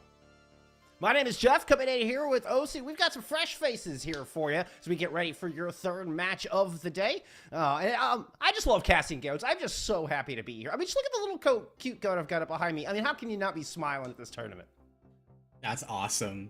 And GOATS is just really interesting, really chaotic, and 6v6, these fights they last so long, there's a lot going on, and of course, GOATS has its own macro, and you kind of get to come back to that, appreciate the composition, and appreciate what it has to offer. Absolutely, and I mean, very, very cooldown based, very positioning based. You see, I mean, very micro positioning based as well. One step out of, into the wrong way, one step the wrong direction, suddenly your whole backline shattered, or half your team's gone. And each kill is so important. Each ultimate is so important. I feel like GOATS was truly the composition that taught us. I mean, real micro to macro play with cooldown uses and cooldown trades, and the nitty gritty just makes me smile. Let's take a look at our bracket and figure out where we're at. Technically, we're in winners round 3, also could be called the winners bracket semifinals here, as we just saw Fourth Impact take that win to move on into our winners bracket semifinals below. We're going to be zooming in on this upper match here with Neptune's Nursing Home taking on in Robert 9 Eert. I'm kidding. It's Tree 9 is what this team is called.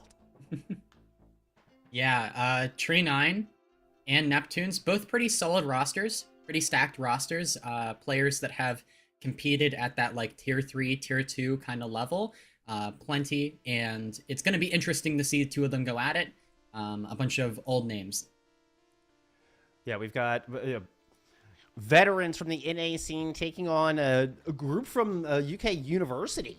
So collegiate students who were also participating in the EU side of things here, hoping to bring some of that EU mastery over the brawl into NA and make a deep run here. But yeah, we've got some vets in a nursing home that they're in Neptune's nursing home here playing from the NA side that they'll have to make it through if they want to make it onto the winners bracket finals. Lava and Ship have been playing together for so long. I remember casting these two in contenders trials back in 2020, 2021. I mean, that was like old Regen, Attack Mode, Lunaris, some of those teams. Yeah, and Lava was actually one of my players as well over on Good Boys for our OWCS run back in Stage 2. We did make it through the Swiss, but we didn't make it through the group stage, and he was always, trying his best. He put in a lot of effort, so it's good to see him on a team again. Good to cast one of his matches as well. It's pretty exciting. He's also now coaching at Ohio State, which I think is kind of an interesting transition. So that's, it's kind of a small world here in our Overwatch T3 community. That's awesome. And going that coaching route as well. It's a pretty consistent way, especially as like a tier 3 kind of tier 2 player to make some money, get yourself organized at that stage of your life. So huge respect for that, and of course the rest of the team as well, all ready to go. So important. And of course, the namesake there, Neptune, listed as your Lucio player, has also been a long-time competitor, and we'll be speeding the team around. We'll be keeping an eye and see if the rest of the team can do the namesake justice. Let's take a look at their opponents here, though. The UK Uni squad of Tree 9 Reborn, also bringing some experience to the table. J9 is what I've been casting a lot recently in EU over in Face It League. Plays for Gas T3, who had a great run this past season. Oh yeah, Gas T3. I have heard that name before, and I'm making their way around in Face It Masters, I believe. And for this roster, I'm not too familiar with the players, but I know a lot of them have kind of like sat around in that tier 3, tier 2 kind of like Face It area. So I'm looking forward to seeing what these players have to offer. Definitely seen Horrocks around on Twitter. does a lot of posted there, and I've been told not to encourage Horrocks, but I have to indulge a little bit here. Horrocks is playing, so like that much to the joy of all of Twitter out there, all of the Twitter sphere. All right, we're gonna get ready to get into this first of 3 matchup. It is gonna be a set first map as we get to take a look at our map pool. So your control map has been decided in advance. We'll be loser pick in there, in from there. Okay, and Oasis is definitely an interesting first map. Oasis, you kind of have a few different types of maps. You have maybe a larger, kind of longer city center. You also have University, which is very close up, but definitely a map where we've seen a ton of Brawl, and it looks like we get the Brawl Classic to start off. Little self-correction. There's this first to 2. I think I misspoke. It said first to 3 a second ago. No, let me clarify. It is a first to 2. Here, as we get ready to get into Oasis. This is a very interesting GOATS map. We're going to be starting on University. This is the most brawl-friendly of all the maps here on Oasis. The other two have a little more high ground to use, although, I mean, well, I'll be interested to see what happens, especially when we get into, like, Gardens. But for now, this should just be a big proving grounds of GOATs going head-to-head. Here, you have to be really careful about how you position your Zenyatta in particular. These corners, it's a really short distance, so it's really easy to turn onto that Zenyatta, get the kill.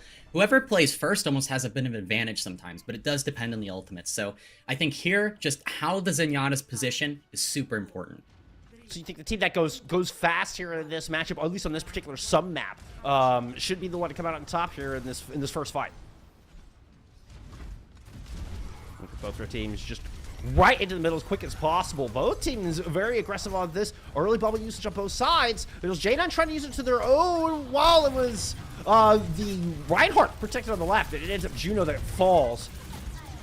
It is traded out there for the Reinhardt of Tree 9. So they're missing that for a line, and the tank and as such are going to have to just back away. Not relinquishing first control just yet. Neptune's moves on. Lava goes down after being knocked into the pit below. This is just a chaotic mosh pit of a first fight. Nobody's got control yet. Yeah, it's still close. You're playing for Hardman's charge here, but it looks like Jackie's back, and Tree 9, they're going to take the first fight, although a quick re-engage from Neptune's, and they're looking for the bubble. Here's the beat from Tree 9. This is going to be the defining moment. 30% ahead of what Neptune had available, but a great disengage from Neptune's. They're able to keep the cooldowns up. Shield and Bubbles holding through the sub-area. They let it fade. Re-engage here as the rally is starting to fade out. Here comes Neptune. Try to counterpunch with their own sound barrier. You've got Ship in deep just shooting Jackie in the back, is eventually forced out by the Zarya. Shatter goes into the back line. Graviton Surge combined with it. Transcendence is there, but not in time to save the Reinhardt. But AJ Buddha there to respond in kind. Neither Reinhardt on the battlefield now. Lavender Haze moves in, avoiding the self-destruct to find a kill. Down to a 4v4. It looks like Neptune's having the positioning to take it home. It's still pretty messy, though. I'm not sure who's going to win this one. Here comes the re-engage. The Graviton Surge in from J9. Low on health. They still manage to get it done as Horrocks follows up with a kill. Tree 9, they have the momentum here. Jackie's back. Neptune's just regrouping for now. They have their Transcendence, so they do have a slight ultimate advantage for the very first few seconds, but Tree 9, they're approaching the rally, they're approaching the beat. They can use those aggressively. Self-Shuck throw it in. Ooh, the Self-Shuck's gonna find two. The boop was good, and that just gives such a huge advantage. Horrocks will go ahead and invest in the cell barrier to close this fight out. And we get the Gong of Death, 75% on the board. Tree 9, they still have the ultimates. Hardman doesn't have that Graviton just yet, and that could make this final fight, potential final fight, a little more difficult for Neptune's, this recapture. Jackie has the Shatter looking forward around the corner. Thought about it, didn't quite decide to invest just yet. The response is there, the Shatter is blocked. Great shield, Jackie ends up paying with their life to try to get that one in.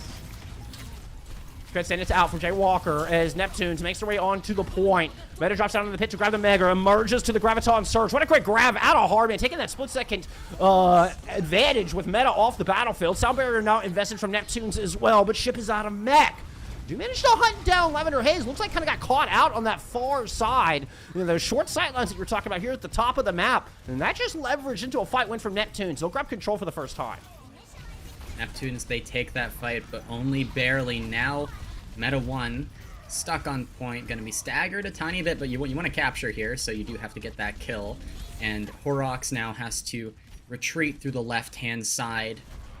Tree 9 going to be coming back with a Graviton Surge.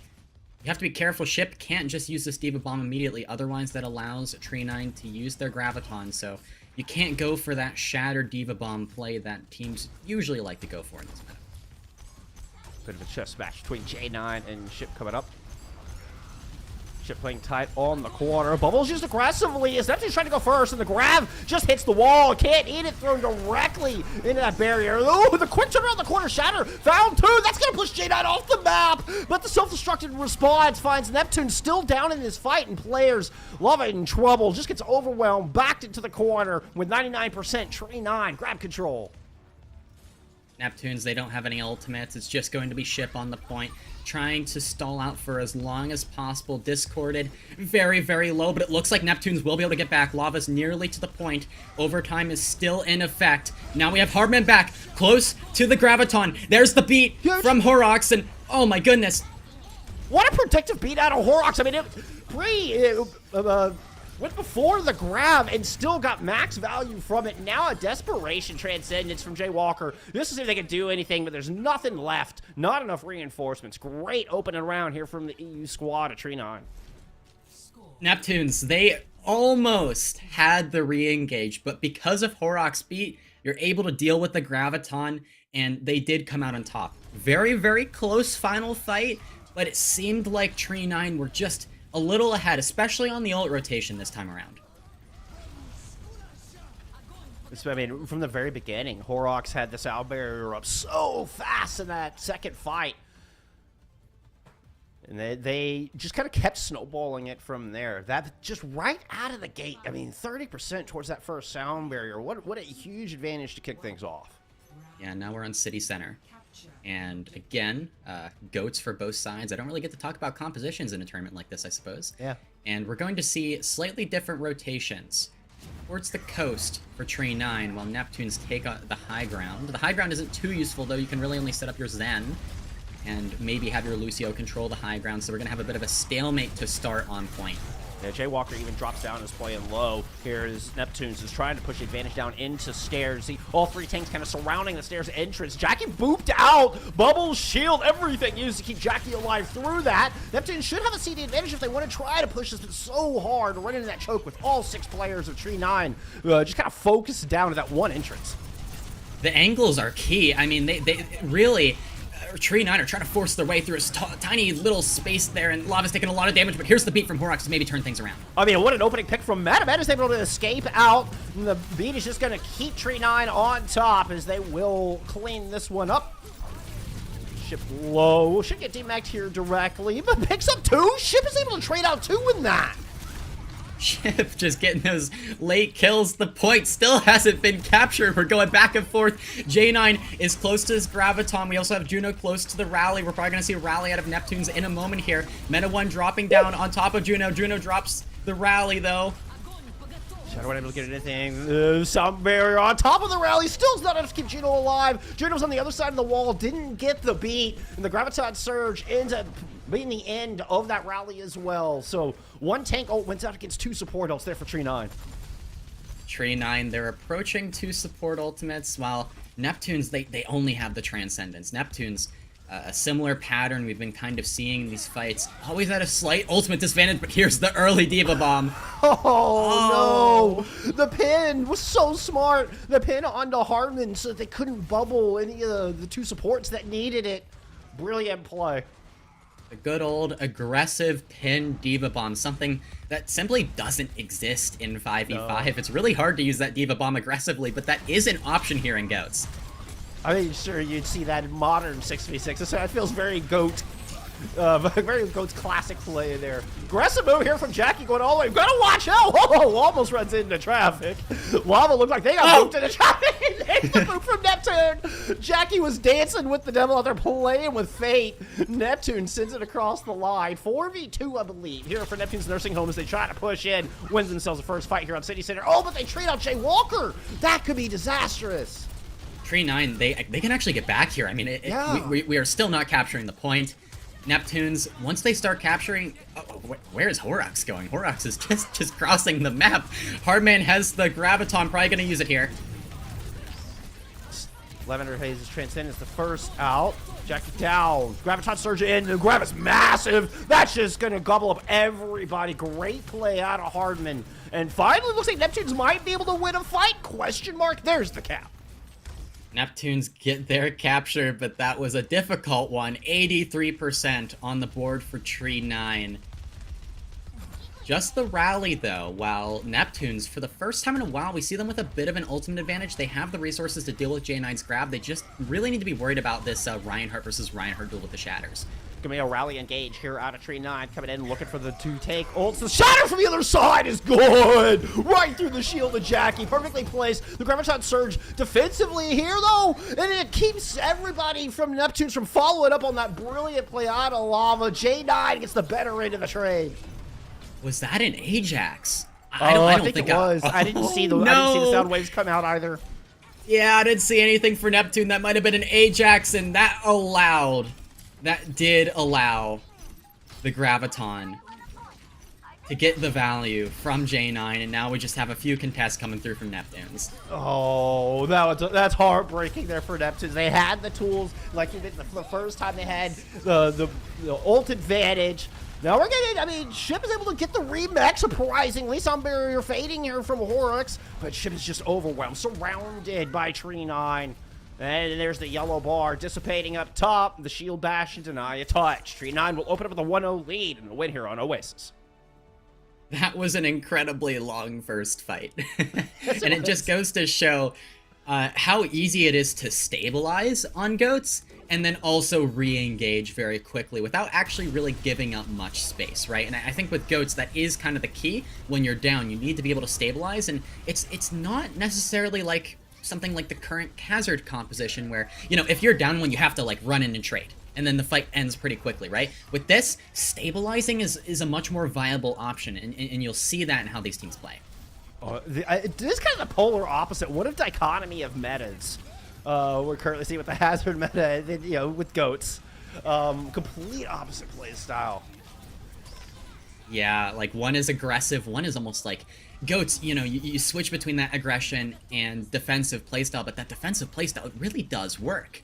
It really does work, and with the 3 tanks, the supports, I mean, it's really easy to just recover. You play off your ultimates, you get your team back, and we've seen that plenty of times, and if you don't capture the point fast enough as well, you're in bad shape, because then you have to fight another fight just to be able to cap. So you have to be really, really careful about that as well. I mean, against what is the highest sustained comp of all time. Like, that's the other thing to remember here. I mean, it's just, there's more sustain, I think, in this comp than we have ever seen following. That's why every other comp that has mass sustain is named after the GOATS comp. Yeah, we've seen Jotes, we've seen plenty of other GOATS-inspired compositions, but this is the classic, and, well, it is just as oppressive as it looked back in the day. Yeah, Neptune even confirmed that AJ there. I just saw it there, the replay that we did. Neptune confirmed their own AJ in chat. So, a heartbreaking turn. And, well, it looks like the UK Uni squad showing us some of that brawl prowess here to kick things off. And remember, friends, this is a first to 2. So that win on Control, you're already halfway there to punch your ticket to that winner's bracket finals. Yep, Tree 9, they take that. But now, our next map, we're moving over to King's Row. And, oh boy. That is going to be a fun time. King's Row is a classic. King's Row is a brawl classic, and on this map, it's going to be more about the D.Va and the Lucio. On Oasis, we had a lot of situations where the map was flat. There wasn't as many places for the D.Va or Lucio to play. They had to kind of play in the ground more. On King's Row, it's about that high ground control. You expect we'll see like more rotations and more mobility heading into Kings than we saw on Oasis? I mean, it's not even the rotation of like where your Reinhardt and your Brigitte and your less mobile characters are. It's more so you kind of have both teams dueling with the Reinhardts down on the ground, and you have that brawl going on. And then those key high ground positions, like on first point, for example, you have the statue, you have that back high ground area. If you send your D.Va and your Lucio to control those, then you're going to have the advantage in the fight. You have that little off angle as well. And those little details make all the difference. There you go. Taking a look at the rosters, I don't see any subs here. Looks like we got the same squad we saw at map 1. Yep, same deal. And we are going to have, I believe, our attack and defense. I'm not sure who's actually defending first just yet, but we'll see in a moment. And wow, it looks like we're going to have, oh, that's unfortunate, but Neptune's on defense. We were just kidding. We're just building the hype. You just thought we were getting into this thing. We just thought we were getting into this thing. Hey, you know what? Gives us a chance to talk about Goats and Kings Row a little bit more. You know, I mean, this was the stage of one of my favorite play, the most infamous Overwatch plays of all times, where they fake goats there in the Great Bamboozle. All here on point A at Kings Row. Now, obviously, you can't fake goats in a goats tournament, but you know what? I just had to highlight it because I mean, it is. It's one of my of 8 years of Overwatch. It's one of my favorite all-time plays, Ozzy. That is an absolute classic. I mean, there isn't much that can really beat that one. I think Yeah.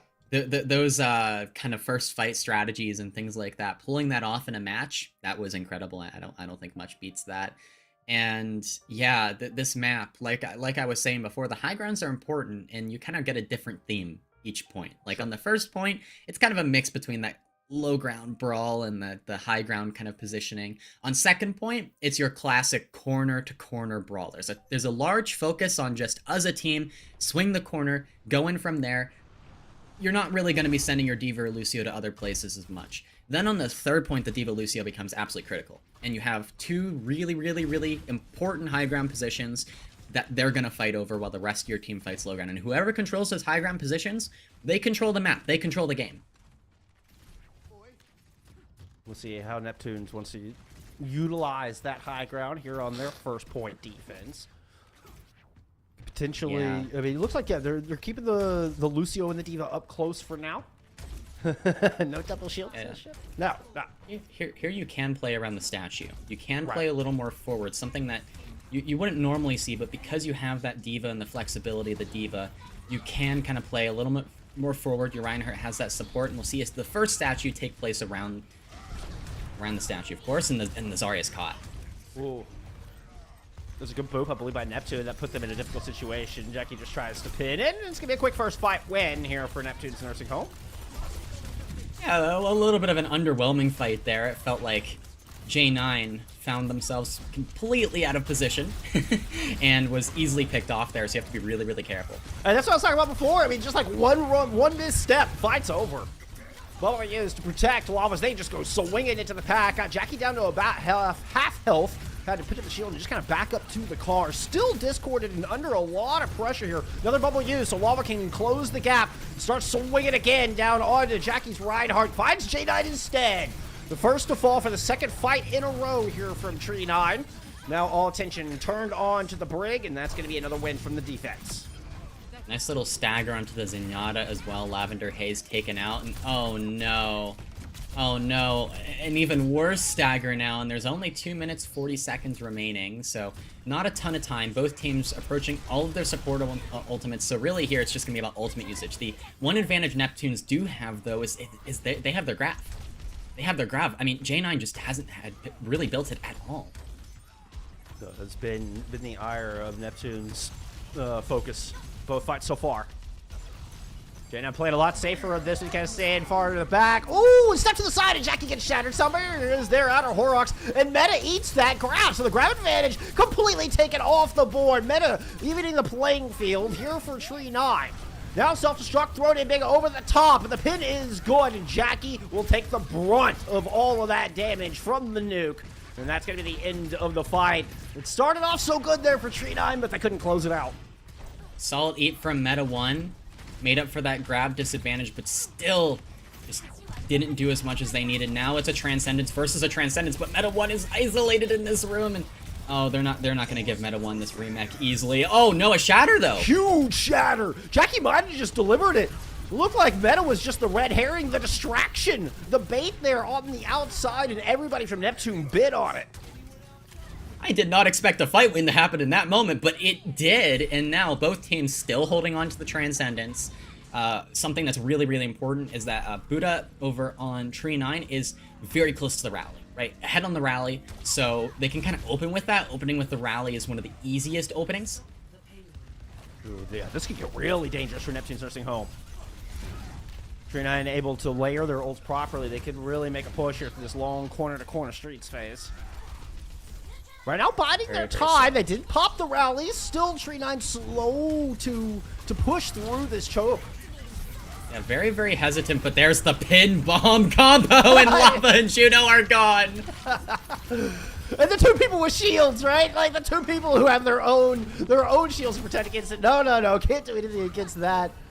Tree9, get it done.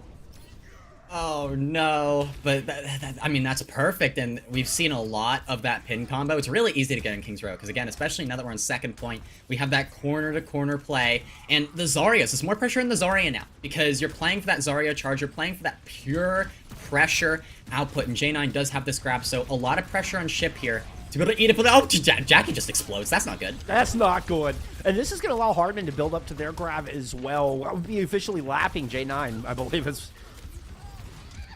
Yeah, it looks like a quick little kite.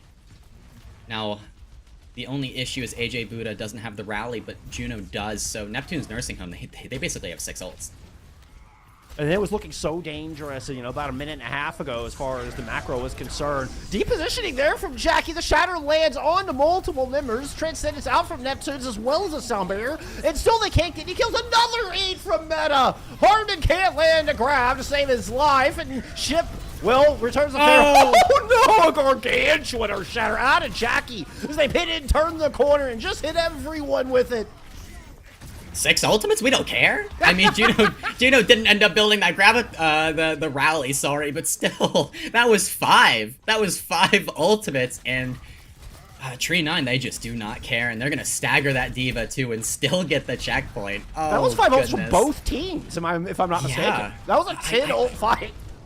I think so. Actually, I don't think Meta used. I'm not sure if Meta used, but yeah, Meta got the opening pick with that self-destruct. Oh, okay. Yeah, now we're going straight in. We have a very a fight up here this early. Now this is a bit of a surprise, but Lava's just taking it slow, bunkering down inside of that mini, and now Neptune's start to make some progress. It ends up being a little bit of a feed, if we're being honest, as Jackie just got picked off for that early aggression. Now we're getting a fight here for this corner. The boop into the hole. It landed. Neptune absolutely got it. What a play. Oh, Jackie's gone. Jackie's just dying on repeat. Juno then gets a whip shot in the Horrocks. Okay, so Tree9, they need to be careful. They need to be careful. They just need to take their time. Hardman has this Graviton now, and maybe gonna go for it here. Here's a speed in. Has already had 2 eaten. Can Meta make it a 3-for-3 hat trick? There's a lot of pressure. Discord Orb all onto Jackie, and they punished once again. Just booped back into the kill box, the blender of Neptune's Nursing Home.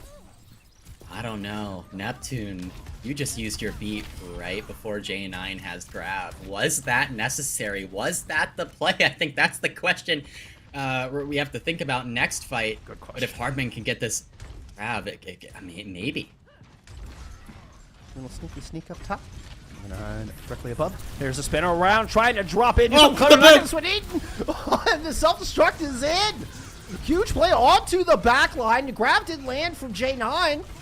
They find, that is it. They don't find anything with it.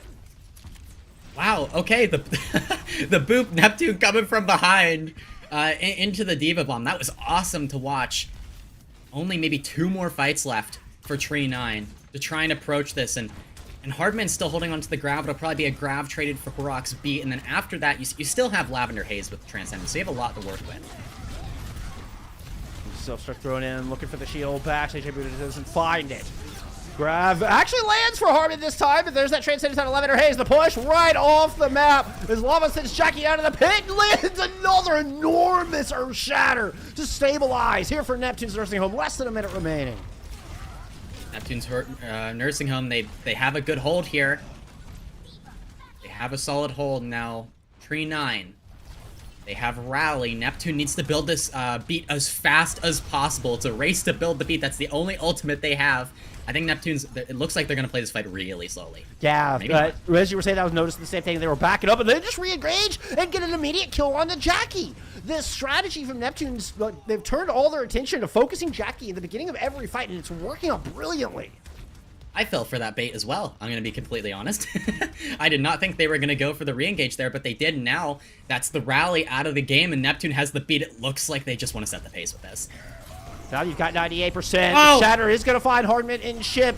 Can they get the kills? Hardman is low. Lava is down. Discord on AJ Buddha, and Ship is looking to counter back with this beat out from Neptune. But Hardman just cannot stay alive through the onslaught. A move to send Jackie away, but it's Judo is just buying time, delaying the inevitable, it feels like. Yeah, Juno sent back to spawn. It looks like Tree 9 Oh no! will just barely push through here, but the trades aren't good. Neptune somehow gets the boop, and Meta 1 does finish Neptune, so now we're going to have one last fight where I feel like Tree 9, they do have the advantage ultimate-wise, but Neptunes, they can still fight this. It is still going to be close. They've got to get J9's grab into this fight before Neptune's engages. Neptune's already pushing it hard. There's the self-destruct in the back, the pin onto Lava. Self-destruct's going to find 2. J9 now returning into this fight with the grab. Transcendence has been used here from Tree 9. See if they can get this 3rd point on the board. Stun on to Jackie. They're able to stay up, and there's the grab in. That's going to catch just 1, I believe, but it's enough to take Hardman out of the fight. 15% away from their own Graviton Surge. Things are looking good here for Tree 9. They're on track here to get this 3rd point on the board. But the fire bomb combo just sends them packing. No shot. I saw that Earth Shatter available for Lava, and I knew that Lava could just charge in and get a pretty easy Earth Shatter coming back. Like, you really have to keep that in mind. You have to keep the Reinhardt in mind. And really, that just came down to Neptune's buying just enough time to get Lava back into the fight. Lava could drop the Shatter, and from there, it was just over. In spectacular fashion. Oh my! Talking about going out with a bang. That's how you end a defense. That's sending a message there from Neptune as they look to see if they can send us on over to this map 3. That was incredible, yeah. And now it's going to be up to Neptunes with their attack. And what I want to see with from them is more of this tempo setting, right? These baits have been really good. Their aggression has been very good. We've seen Jackie on the Reinhardt get caught out a few times because of this aggression from Neptunes, so it's made just such a massive difference. And if they can keep that playstyle, if they can keep that energy, they can win this. They can, and they can bring us to another map, but they have to bring that energy to the table here. We also want to see maybe Hardman hit a grav. That would help. Whoa, that's just mean. That's just mean. Okay. There's an argument there. I feel like it would help a little bit, right? Yeah, that would definitely help. It would definitely help. 1 for 3 so far. Memory serves. Oh, here we go. Right out of the gate, Lava with an aggressive move. Just throwing it in fire strike, get a little early old charge. See if they can find anybody out of position. But Tree 9's... okay, Tree 9 did that. Jackie missteps, gets boomed down again by Neptune. Yeah, Jackie continually getting caught, and Neptune with the boops as well. I feel like really on top of it today, and really able to kind of like isolate Jackie, go after the Reinhardt. The level of focus from Neptunes is good, and now it looks like there's going to be one more re-engage from T9.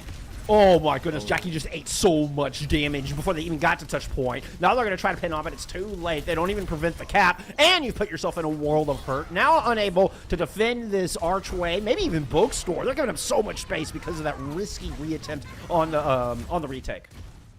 Oh, Zenyatta's low. Hardman finishes the kill. That's such a massive stagger. That's going to make a big difference. I mean, you're basically just losing a full fight off this now. Oh, the boom! Oh, off the edge! Oh, Juno! J9 sent flying down into the forge. And, well, Chip, having a great time on the cart. Chip's that cart. It's completely still. No moving. No, I'm surprised he's not dancing. I mean, like, Chip's just checking you gotta hit the TikTok dance right now. Like, oh, my goodness. Okay. Both teams approaching their support ultimates. I'd say Tree 9 a little ahead, also pretty far ahead on the rally, which I'd say is the most important as an opener. So Neptunes, they do need to be careful, but they might just go for their kind of outpace neutral strategy. And if Neptune, the Lucio player, can get this grab, that might be the key to pushing it forward. Look at all the pressure onto Jackie. They try to pin, don't even get close with the pin. Take it out of it immediately. Meta has to fly up top just to get away. Comes back in and finds a kill on a Harbin. Utilizing the high ground with a shatter from Lava. Might be the end of it. No! Lavender is there to save the day. Can't save Horrocks from the pin, though. Transcendence won't keep you alive through that. Meta trying to get into Jay Walker's face. Jay Walker will just kick you right back. Get out of here, says Jay Walker. All right. Neptunes can still win this. They're holding on to the Transcendence. Jaywalker has just been holding on to this.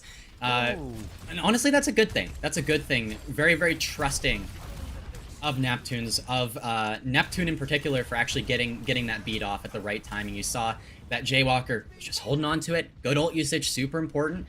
I think what's really devastating for Tree 9 now is they've used every support ultimate. Look at that. Neptunes, they have 2. Tree 9, they have nothing. Oh, and this is old school rally. This is a strong rally. Rotation around through the alley.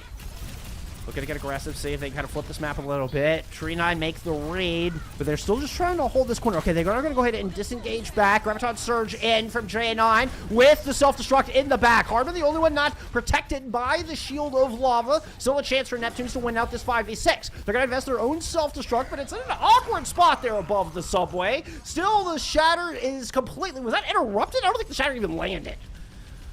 4v4 left on this point. Sorry about that. No, go ahead.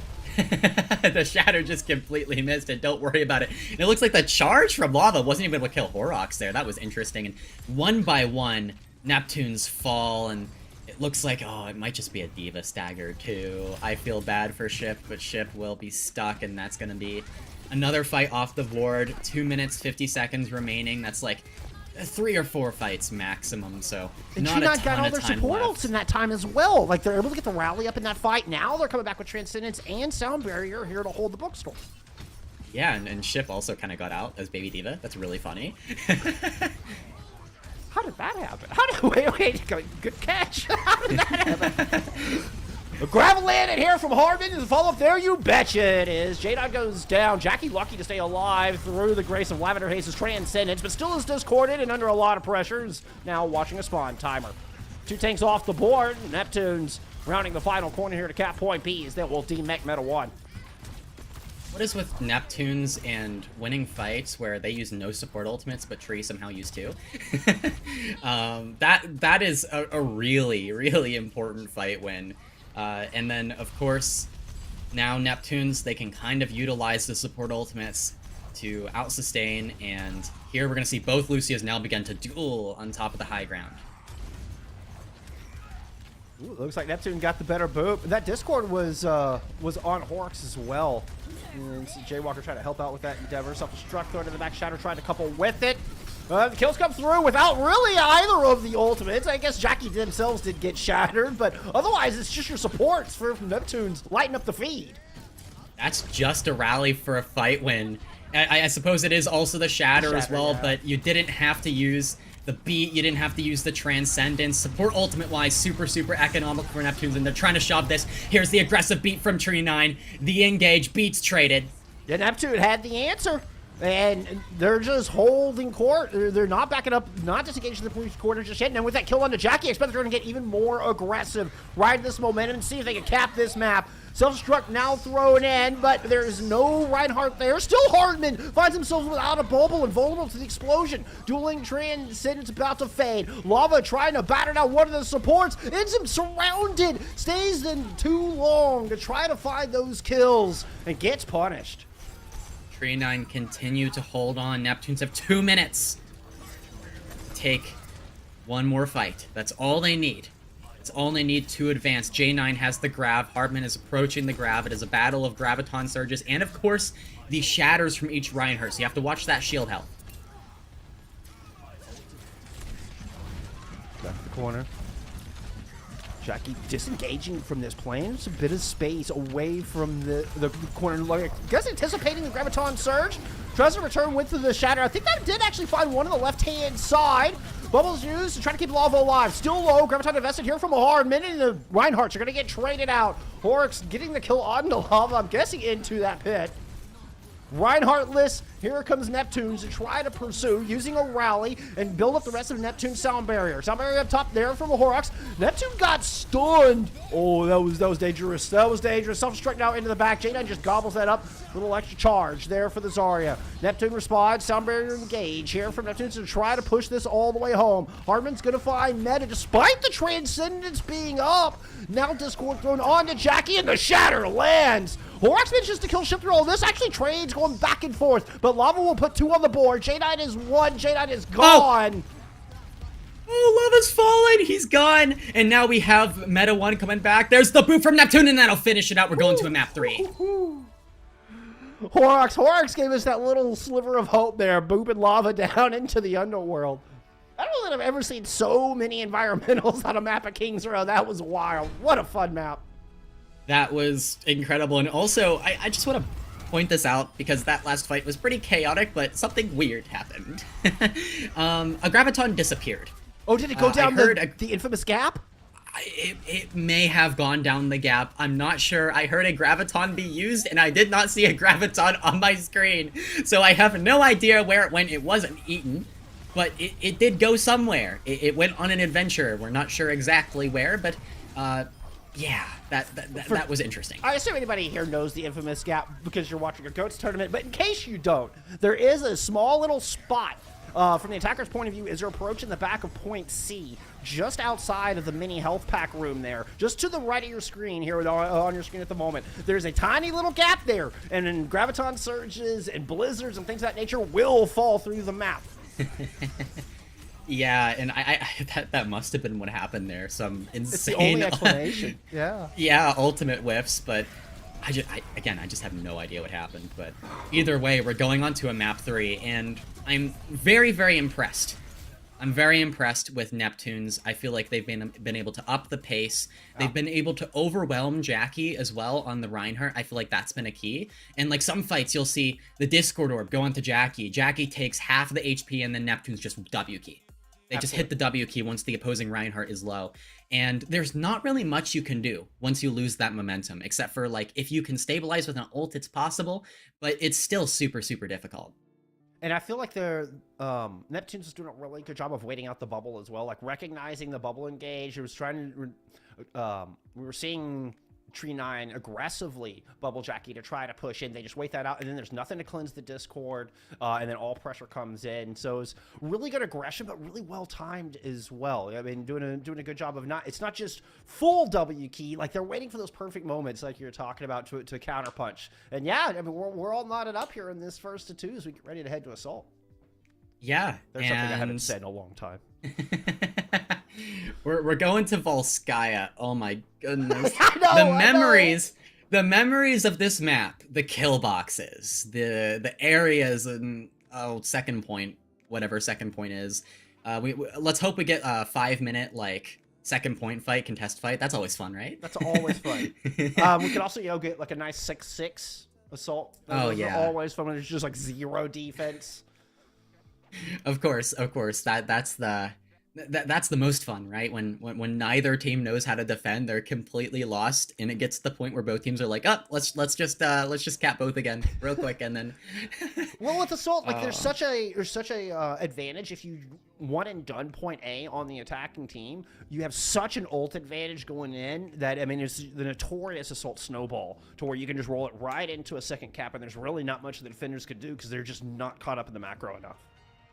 Yeah, and your ultimates, like, it's hard to play slow on 2CP, and the reason why is because when you're dealing with a capture point, well, if you're playing slow, you're giving ticks, and giving ticks is something that teams don't like to do, and it's uncomfortable, and that's why it can, kind of snowball so quickly, because you don't want to give a tick, you don't want to play slow for ults, and if you make one little mistake while you're trying to prevent ticks, then you just lose. This is another map that has very tight sight lines as well, particularly on point A. That's true. The Zenyatta positioning, again, especially for Neptunes, they're on attack first. Trying to get Jaywalker in on the Zen is a little difficult, and you have to be careful. And that's something that Tree 9 can kind of abuse by taking advantage of the kill boxes. Good timing. We'll see what Neptunes go for. They could try and take the high ground or force their way through main. Now, we are seeing Jaywalker show us the Ana earlier. I didn't expect that to roll out. That is technically legal. You can roll either the Ana Moira or Zenyatta here in this tournament. But the Zen version is the superior version of GOATS. Oh, but Jaywalker's immediately taken out. What a first pick. Finding the Monk early in this. Now the aggressive push. Oh, Jackie. Lucky you can cancel that pin now, bud. And Neptune almost got that boop as well. But like I said, it's tough to get your Zen through. That's going to be the challenge for Neptunes. That's what they need to overcome. Getting through this first choke is really frustrating. After that, you have a bit... Oh, okay. Oh, there it is. But it's you end up trading out. Oh, and that's a disaster. I mean, these spawns are so close for Neptune's nursing home. That's not a valuable trade for Jackie at all. Not to mention losing Hardman. Oh. I'm not sure. That was that was interesting. It seems like Neptune's taking a quick ice bath and then heading back now with a bit of a spawn advantage, so they will be able to get their way through this first choke for free. But after that, they probably will be fighting over point. Yeah, and maybe fighting for that back room where you're currently seeing Lavender Haze set up. That's where Tree 9 will set up their supports. You got a Mega in there to help kind of sustain and this choke to play around. Good high ground positioning. They're out of Meta 1. Horrocks now taking that same position. Oh, good clapback. Horrocks almost got picked off there from Ship and Neptune. Ship now low in the back. Great move out of Horrocks. Finds the better end of that deal. Has the sound barrier first, ready to go.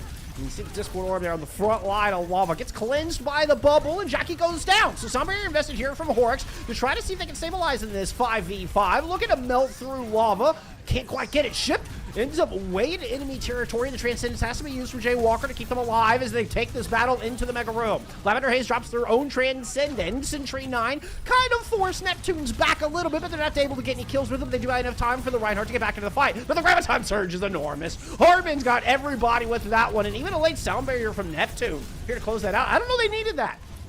Yeah, the sound barrier there, I think you either use the grab or the sound barrier. The grab was the better pick, honestly, but now that they've used the sound barrier, they're going to struggle to bring this momentum into the second point, and they also have nothing to deal with J9's grab, so that is a bit of a problem for them. Looks like they're going to start by taking this little elevator here. I mean, I guess the good news is Tree 9 used all of their support ults as well, so. That is true. Now we see Neptune looking for the boop. Oh, there's the bubble onto the Lucio. Can't get it.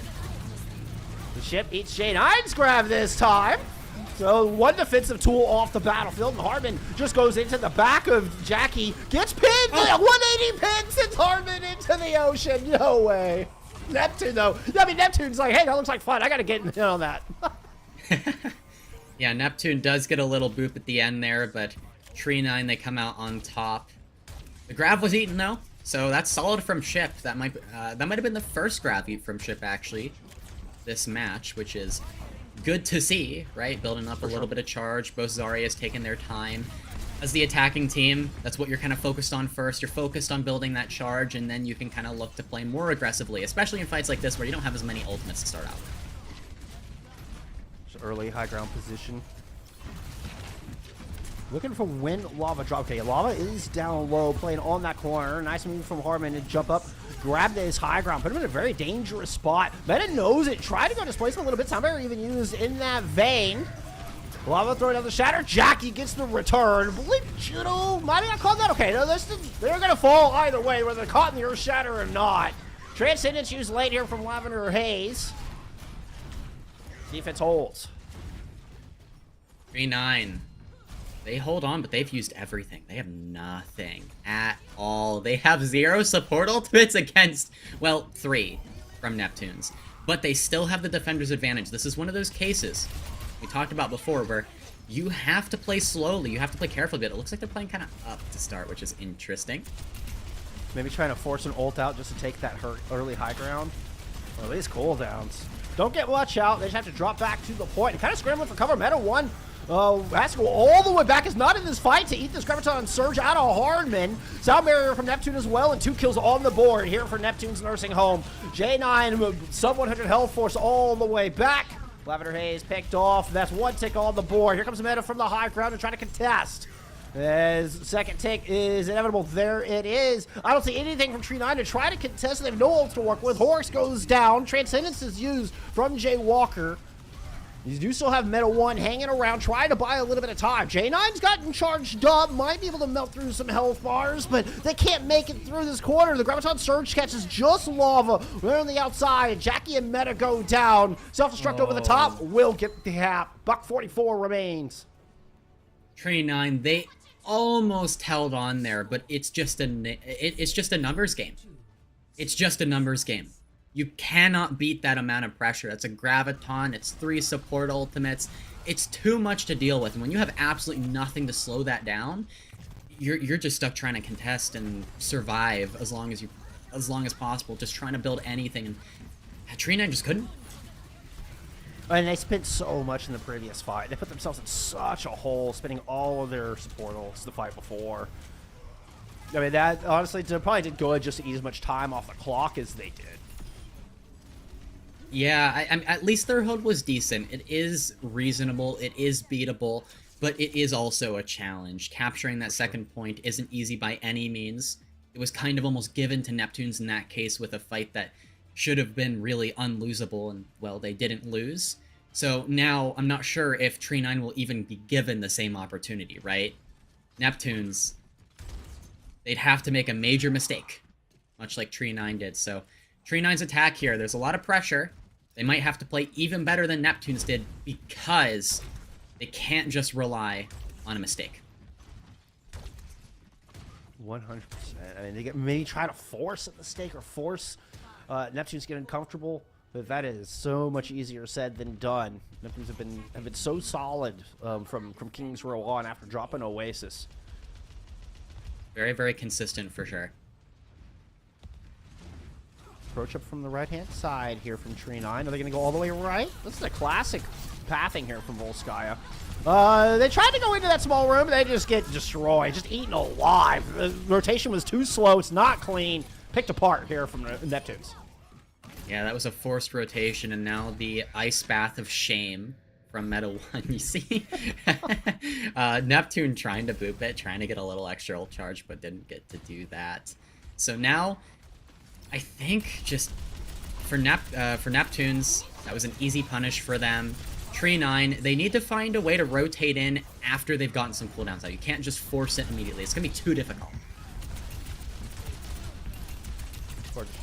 Oh my goodness, J9's already taking a lot of damage. Ez has Jackie. Ship goes in to boop J9 into dangerous territory. It's Jackie who actually falls. Both tanks being forced into an uncomfortable position, and that's what we were asking Tree9 to do. It's Neptunes who are forcing the issue here.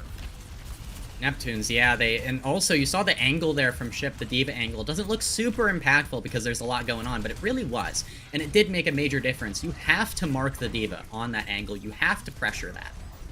And we're immediately seeing Tree9 go that direction. Okay, they're going to try to go into the garage. Going into small rooms is not working for Tree9. They're just forcing rotations. It's just forced. They're trying to make something work, and they don't actually have an opportunity. And that's the difficulty of Volskaya, right? It's, okay, what's the timing? When do I actually make this rotation? You need something out of your opponent. If you're going to make an immediate rotation, you need to use ults or something. Like, you need to beat it, you need to do something. Right. But you can't just, in a neutral fight, walk, right? Obviously, Neptunes, as long as they're on top of it, they will punish it. Well, it's a rally here to try to get Tree9 in. Jackie was down to 1 health. I mean, that was sub 25, 1 bar left. Now the Graviton Surge here for Tree9 to deal with, but they had a Sound Barrier and a Transcendence. Layering support ults, the Shatters, or anything left to protect against this. It's a Graviton Surge used defensively, and still Juno and Ship find the picks.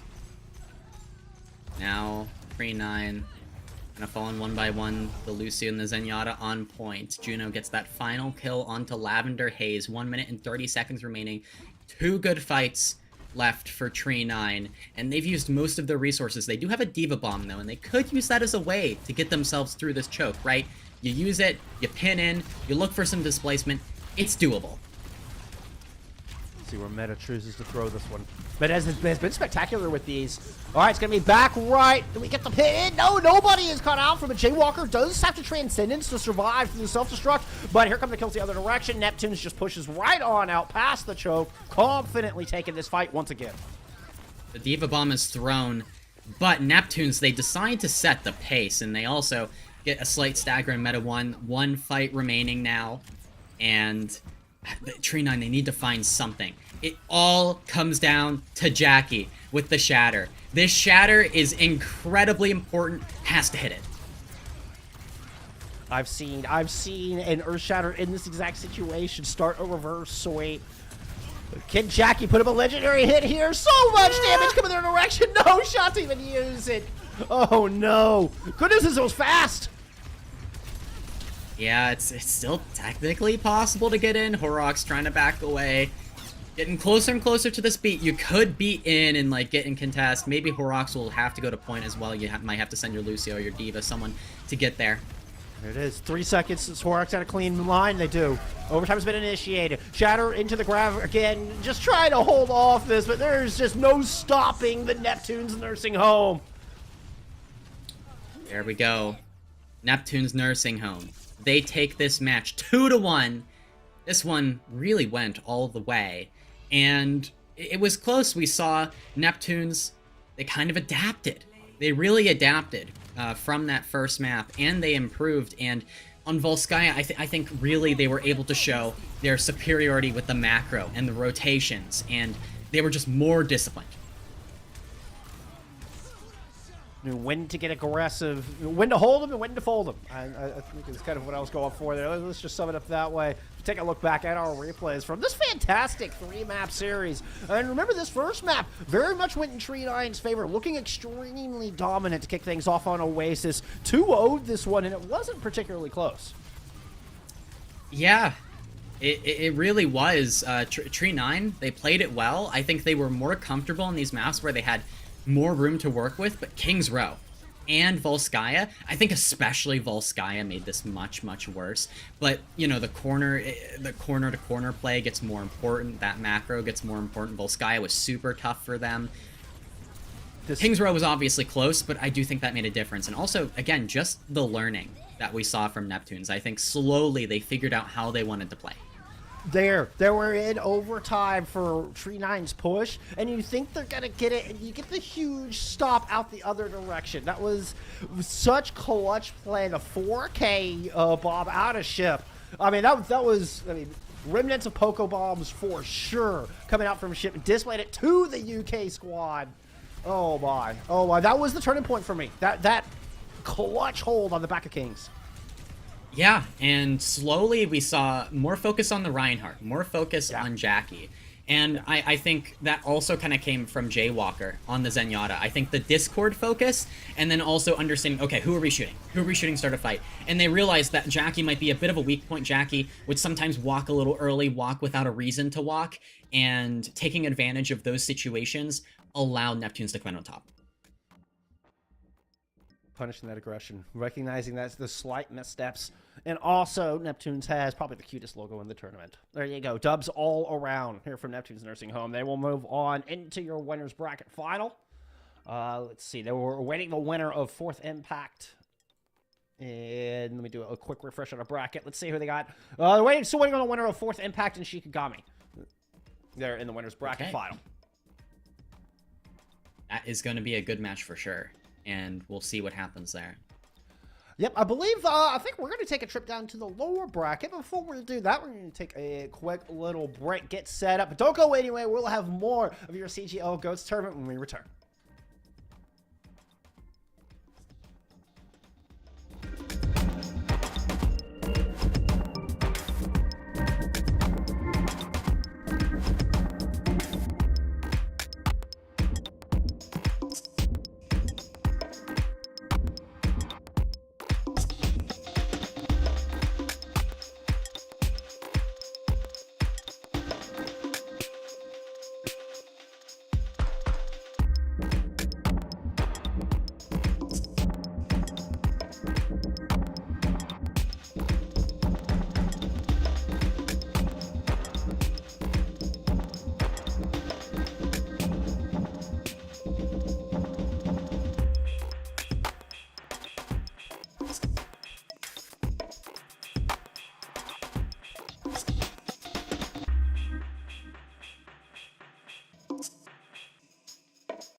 We have returned for our fourth and final match here in the CGL 2025 Winter Goats Tournament. We're heading down into the lower bracket. No more safety nets now, as we've got two teams fighting to keep their tournament hopes alive. My name is Jeff here, returning with OC as we get ready to head into this lower bracket matchup. We're going to have the Stowaways taking on Salutations Guz to see if they can move on through this bracket and make their way into our day 2 of playoffs tomorrow. Yeah, and so far we've had some interesting Goats play, of course, and our bracket very, very big, but a lot going on.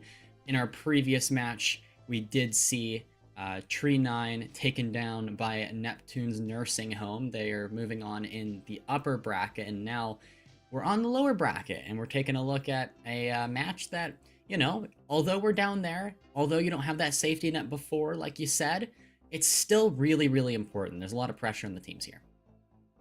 And Stowaways finding themselves in the lower bracket after our very first match of the day. We had that as our first match here of the playoff tournament we had on stream. You know, dropping that one to Alt Crusaders, who, you know, ended up being a pretty strong team. But you know what? Since then, Stowaways have come away with 2 dubs, still finding themselves alive here as they've made the long run back. Forced to play more matches than anyone if they're going to make it all the way. Yeah, that is a a very busy schedule for them. They just came out of a match 2-1 against Moki, so that was very close. And maybe they're coming back into this. Maybe they learned some things from that match, and they're feeling ready. They're feeling prepared. I mean, we have a similar story from Salutations as well, as they had to face, you know, Shikigami, a legendary squad here in a, you know, path to pro. In that opening round, and again, fighting all the way through from losers round 1. Now, I mean, we're down into top 8 at this point. We have, you know, cut our amount of teams we have remaining in the tournament in half here on day 1, and now we're going to go down to top 6 here after this losers round 3. Yeah, and like you said, they took on Shikigami. They actually took a map, so that's a little scary. That's a little scary for the Stowaways, right? They need to be ready to deal with that. If you're able to take a map off of Shikigami, then at that point, you know, you're definitely very, very competitive in this tournament. Yeah, that's making a statement. That is saying something, you know, to the rest of the playing field. Let's take a look at our roster. Let's take a look at our gamers we're going to see on the battlefield here today. We're going to start off with the Stowaways roster. Seeing it for the second time on stream here. Yeah, I'm not too familiar with the players, but we do have some fun names. We have Dabmaster66 and Dong Waggler. I'll take that. The Ryan Diva combo, that's a classic, right? You gotta love the tier 4 and tier 3 names. It's a good one. You know, I wasn't very familiar with this team either, not gonna lie, but you know, we did get a little bit of a glimpse on them earlier. Hopefully we'll see a better showing from them here this time around. It's the first time we saw them, they did drop that 0-2. But let's take a look at that Salutation squad, the squad that was able to take a map off of Shikigami there in our winners round 1. As you'll have Aurora leading the charge. And I believe Aurora plays for Arizona State University, if it's the same tank player. I assume it's the same tank player. Yeah, she's going to be our main Reinhardt, I suppose, leading the charge. And for the rest of the team, again, not super familiar just yet, but I'm looking forward to seeing what they can bring to the table. And they've got the chill guy as their logo. So I think maybe that's the vibes they're bringing to this match. I mean, I don't know if it's as cute as the Neptune's puppy, but it's a pretty good logo. It's a pretty good logo. Can't yeah, it's pretty solid, pretty chill. It's like in the middle. It's a chill logo. Yeah. They're not trying to be the best. They're not trying to be the best. Just a chill guy. I mean, I'm seeing some personality for this squad already. Gotta love it. Gotta love it. Oh, we are still in first to 2 here for this series, so every map that much more important, especially your control map to kick things off. In this round, it is a fixed control map. Here in our first 2 series, it will be a loser's pick from there. We're headed to Oasis once again, just as we saw in our upper bracket semifinals. Yeah, Oasis is our first, and whatever the first kind of sub-map is, again, it does impact that style of play. And on certain sub-maps like City Center, Zenyatta has a ton of room to work with, a ton of range. You can kind of set them up a bit more. On University, it's run it down. and you're really, really dependent on the corner to corner, that kind of play style. But there are times where you can take advantage of the Zen, right? You can go for like super aggressive kind of hits in those open spaces where the Mega is. So there are ways that you can play for that. We saw a very aggressive play style worked on Oasis in our previous series. I mean, they were just 6 gear right out of the gate. And that, that go first mentality, it won him that map. It didn't work as well for the rest of the series. We'll see. We'll see with the aggression. We saw Stowaways actually in chat just following their loss earlier that they were saying that they struggled to deal with the hyper-aggressive team that they faced in that upper round 1. So is that something they're still struggling with? Is that something that they have figured out? And one of the reasons they found their way this deep into the bracket, now sitting in top 8. Yeah, when you're dealing with a team that's kind of outpacing you, I think that can come down to that kind of time period in between when you're setting up and engaging. The higher level a team gets, the faster that time period is going to be, and the less time you're going to have as the other team to do that as well. Because they're not just going to let you sit at the corner, get ready, 5, 4, 3, 2, 1, let's go. No. The moment you start getting set up, they just run at you. And if one person's out of position, if one person's out of line, they will die. Right? Yeah. So that goes for GOATs. That goes for really any composition in Overwatch, though. And that does matter a lot. It's are you ready? Oh, the hell, they're on top of us. Like, you don't even, don't even get a chance to even, you got to know. That's where that hive mind mentality is so important. I mean, you got to know, like, that quick decision making exactly what you want to do, and everybody's on the same page to do it. That I think most importantly, because we've seen it one misstep. So I keep saying one misstep, one wrong direction, and it's team fight done. You lose one player, and it is more often than not you're going to be the losing team in that team fight. Yeah, and playing first, because you can kind of just set the pace, and sometimes teams just don't know how to react and can't react in time. If you're able to set the pace like that, then you will be able to just beat lower teams easily. So playing first is the easiest way to win, the lower you're down. But the higher level teams, you can also play second, and playing second, here's the thing, it's not just running away from your opponent, right? You actually have to do damage. You actually have to, kind of bait somebody in and then have a plan and go. You still have to have that coordination, though. It's not like, oh, they're running at us, let's run away. It doesn't work then, right? So you need a plan behind playing second. If you're just trading cooldowns and running away, you end up just backpedaling the whole time. You're giving up map control, you're giving up space, which is what you're fighting for. So, I mean, you've got to be able to win out a cooldown trade and force the team. I mean, if you're going second like you're talking about, you've got to be able to force out more cooldowns from your opponent so you have an advantage, so you have the ability to counterpunch. Otherwise, you're just on roller skates getting pushed backwards. Yeah, you can kind of bait them into angles. Maybe you like back up, and you have your Diva Lucio on a high ground, and they have to walk into that. And then you could also have, another good example is we saw this in the previous match where the Reinhardt's up a little bit, and then back, bait them to the corner, and then explode, bam, out, right? So you don't go first necessarily, you're letting them come to you, and you're kind of backing up, like telling them, hey, come over here, and then you just run them over like a freight train. Yeah, we saw that on King's Row Point C. We were very distinct. It looks like we got some subs here last second in the Diva role for both teams. All right. From our initial lineups that we were given. But we're ready to get into this thing. It does mean that apparently Oblivion is not playing the role that we thought they were. So I may have a little off-rolling going on over here. I'm not exactly sure, to be honest. Yeah, Oblivion chilling on the break here. And we're on University to start again. Look at that. That is a 1 in 6 chance, I believe, of that happening, of us getting it twice in a row. Wait, does it multiply? Like, isn't it more than that? Because it's... Yeah, it might be. It might be like a 1 in 9. It might be a 1 in 9. Yeah, I think it's multiplied. Anyway. Hey, it's a good start. It's a good starting place for a GOATS matchup. Up close and personal. I mean, teams were battling over that tiny hallway. That was very quickly going to turn into some tiny Overwatch. That was a big hit from Aurora! Gets 2 off the map! You've got to be kidding me. What an opener. All right, Salutation is coming out strong, and the Stowaways sent immediately back to spawn. No ultimates for either team, well, except for Aurora, who somehow has Shatter. Actually, I just noticed that. I was like, wait, Aurora has Shatter. Okay. And, I mean, who knows if Stowaways have been able to clock that. I mean, you need to get 2 kills with the environmental, so you might be anticipating it. Aurora backing away, maybe baiting like we're talking about, and try to re-engage, get the last couple of percentage needed for this ultimate. Oblivion goes down, though. The Salutations might have waited too long. Left themselves vulnerable in the brig out of the fight. A big pin will send Aurora back to spawn as well. The Stowaway's not letting that shatter go off. A nice little bash from Turget, and that'll be an end to the fight. For Salutations, trying to get their Zarya out of there. Oh! Dadmaster oversteps completely. Dawes does trade. Guts is gone. Both teams down a player, and we're kind of in a weird neutral, but without a Reinhardt, it's kind of rough. That was one of those things where you feel like Dadmaster turned the corner and went, oh no!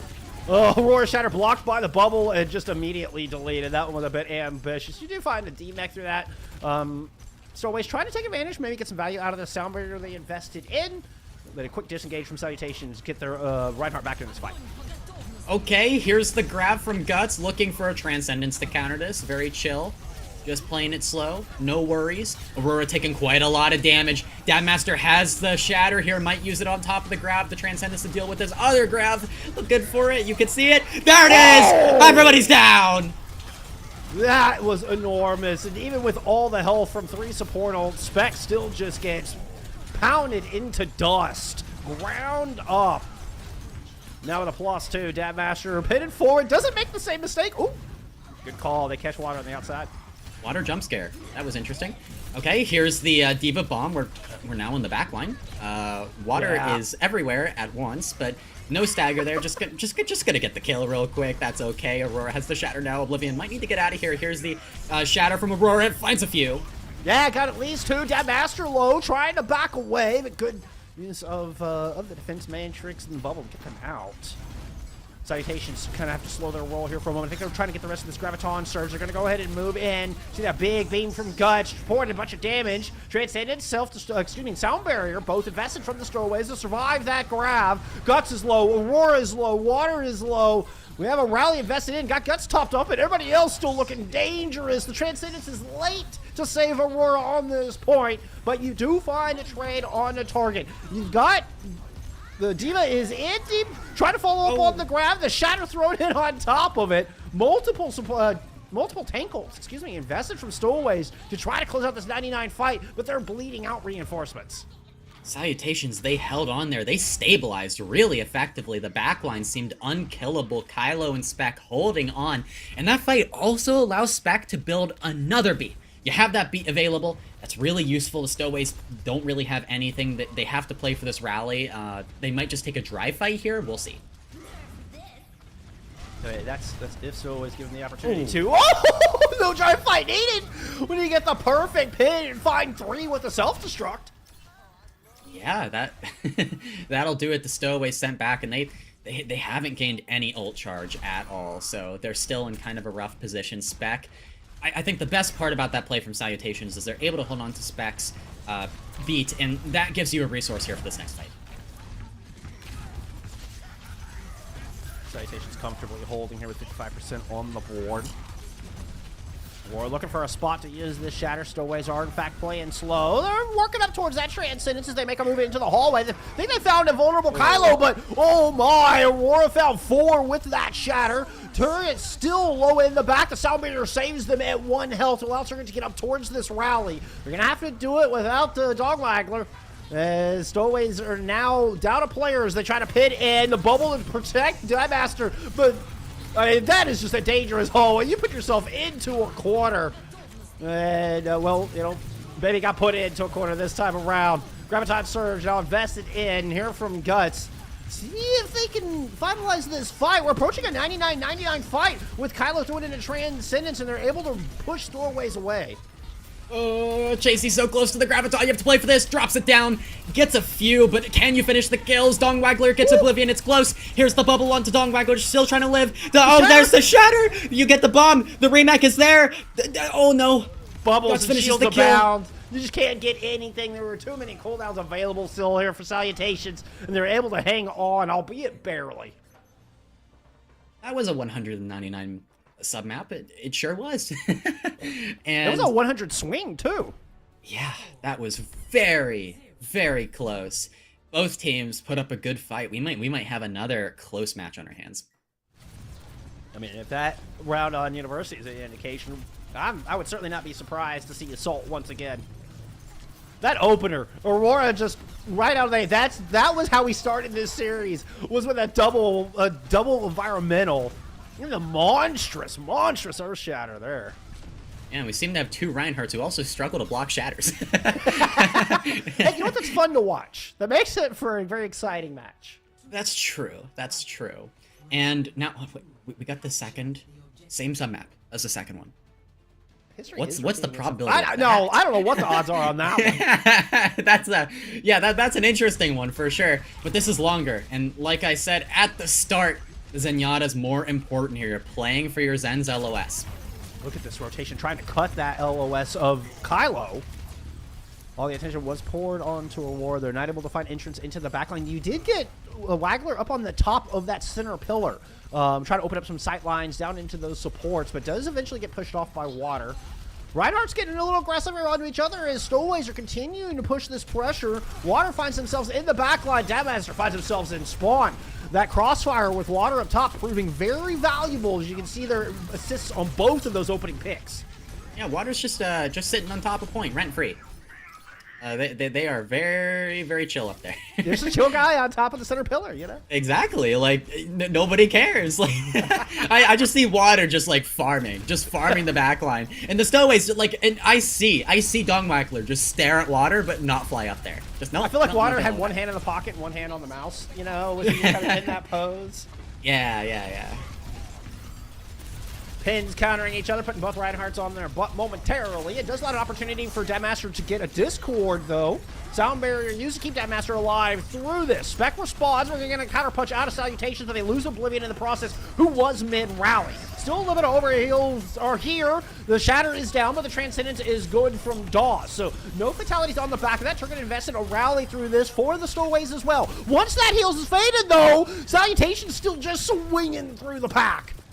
The Transcendence was not enough, and that's a fight where every support ultimate was committed, and Dongwaggler now staggered. Dabmaster, although, is approaching this. That was a live execution there. Just go play in traffic. Yeah, so now we have to worry about Dabmaster, okay? We have to talk about block and shatters here. Aurora, she might not have it. Dabmaster turns the corner. Aurora Shatter, I'm not sure what happened. I think they might have just flat missed. I didn't see a shield block. Maybe it was a frame block. Graviton turns to the third in from Chasey here on the back of it. Dabmaster able to swing through, pick up a pick on one. Aurora falls as well. So Stowaways, she'll get some percentage here for the first time on this map. All right, Stowaways capture, and now they need to get Turget back, who has the rally, but other than that, they should be okay. They should be able to get them back in time. Dabmaster still holding on to the Shatter. That's the key for Stowaways. They might go for a Shatter Bomb type of deal. You could also open with Rally if you want to, but I think the Stowaways, it'd be nice for them to win a fight here without using their support ultimates. Try to get it. Oh, self-destruct ends up way up top.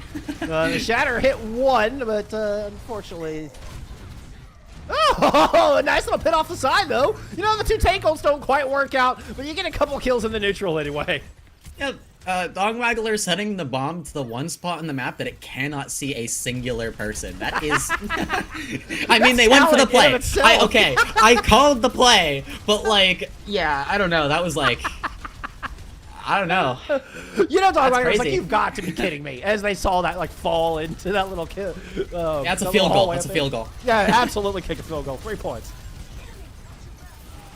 Turget's gonna drop the rally and try to protect Stowaways. They're not disengaging from this too much. Okay, there they finally disengage. Turget stayed forward a little longer than looks safe, but they back up. Now Graviton starts to invest here from Guts. Self-destruct thrown in over the top. Doesn't get it done. Spec is able to throw a sound barrier in as well. Stowaways survive all of it with their own support ultimates. Now with a Graviton Surge thrown up against the wall. Catch 4 into that. Kylo does have the Transcendence. This is gonna be enough to survive the Shatter though. 2 caught in the Shatter. The pin into the back. Aurora responds. Dabmaster will not get that shield up on this one either. 2 shatters used, 0 shatters blocked. That is a fight going to Salutations, guys. I don't have an explanation for this, but I love it. Oblivion is closing in on that rally. It's going to be a rally versus rally situation. If they can even touch, and I'm not sure that they can. It looks like it's just too close to the end there, and this map will go to Salutations. some sort of agreement to not block shatters. Like we heard talk about the Zarya agreement, you know, where Zarya's just intentionally charge each other's bubble. I'll shoot you bubble if you shoot my bubble. You know, and we've heard about that pact. This is just the no one block a shatter pact. Everybody gets to have their fat shatter today. In the same fight, apparently. Somehow in the same fight, they both get a big shatter. So that's always fun to see. So far, we've had a bit of a chaotic match. I think it's been a little all over the place. Like, Dad Master exploding here. That probably shouldn't ever happen. And then Dad Master proceeds to hit the biggest shatter known to man right After here. getting, like, double boop. Like, pins in. I believe that had to be both a whip shot and a Lucio boop to send Dad Master flying back as far as they did. They flew, like, 20 meters and then still come down with the shatter and hit 5. Like, what a sequence of events.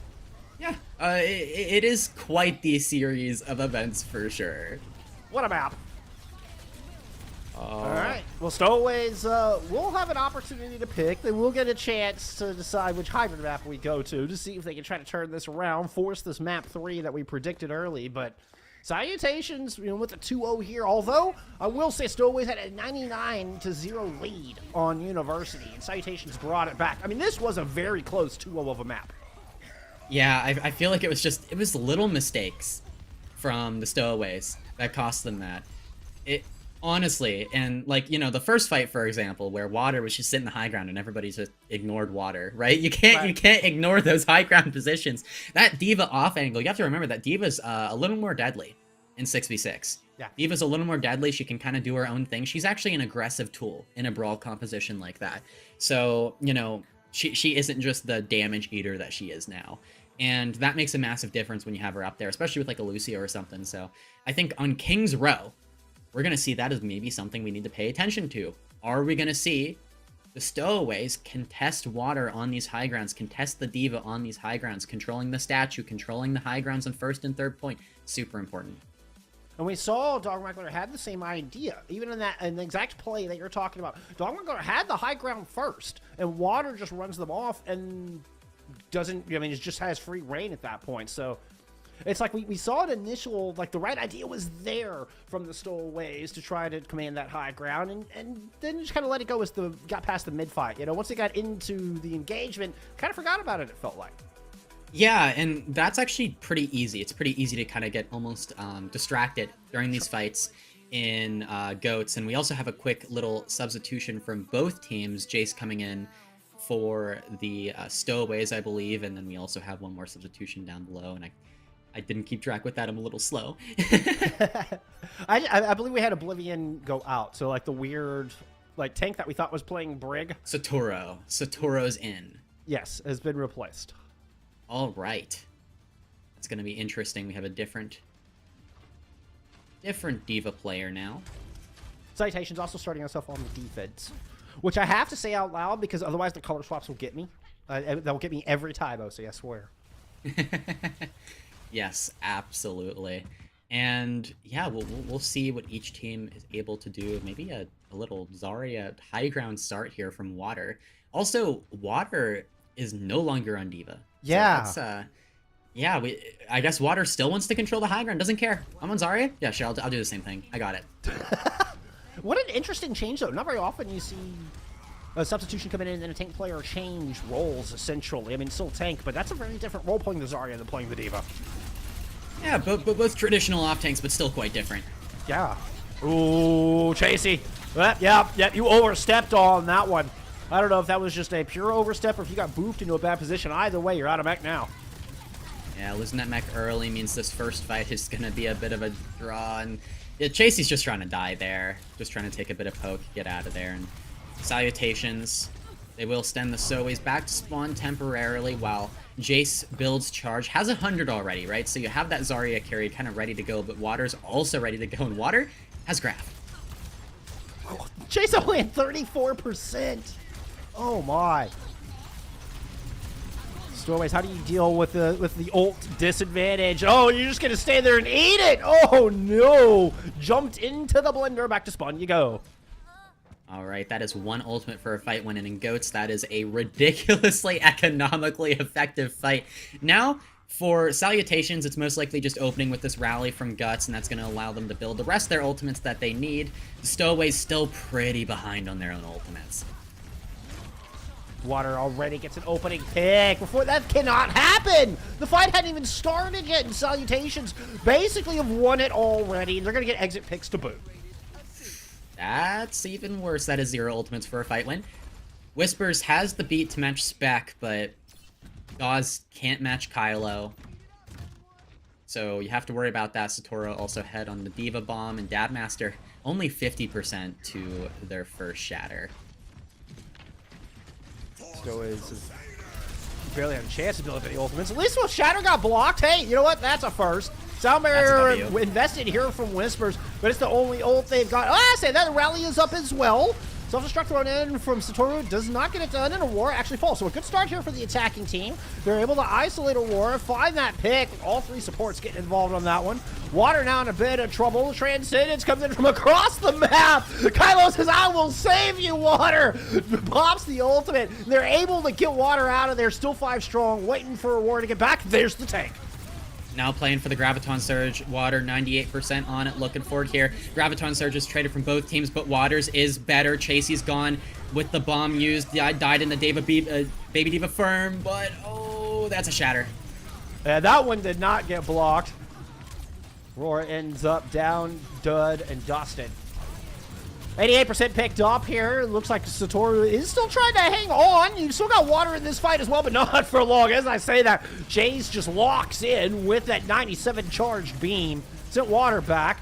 Now Salutations trying to buy as much time as they can. They have gotten Aurora back into this fight. Transcendence forced out from Dawes. Here to try to get this 3rd point cap. They do get the kills. It looks like Salutations defense will eventually crumble. Bit of a long fight there, but the Stowaways did break through with some good ultimate usage, and I think a little bit of over-aggression from Salutations. They got a little overconfident. They felt good about it. Oh, no. No, this... Okay. That's just painful. That's just painful. That was a perfect charge. I do respect that, but wow, that was that was painful. Now, the Stowaways, they're actually in a decent position here, right? Even though they have looked pretty weak so far here, the ultimates are finally in their favor. The ultimates are finally in their favor. Keep an eye on Jace with this Graviton Surge ready to go. So is really taking their time here. They end up just getting pounced on. They wait too long. 5-player shatter out of Aurora. Jace just gets immediately rushed down. No chance to use the grab. You waited too long to make a decision. Yeah, it's difficult. That's just the shatter from Aurora. That's all Salutations need to win that fight. Stowaways coming back with 5 ultimates here. Dawes also 50% for that Transcendence. So a lot to deal with, but Salutations do have enough resources to at least fight back. They have that beat in that Transcendence especially, which if they can draw out this fight and play off their mechanics, play off their personal ability, I feel like they will have slight advantage. Just gonna get Water up to that grab. Rally is so ways to drop out of the window. It will be good enough for them to take Bookstore.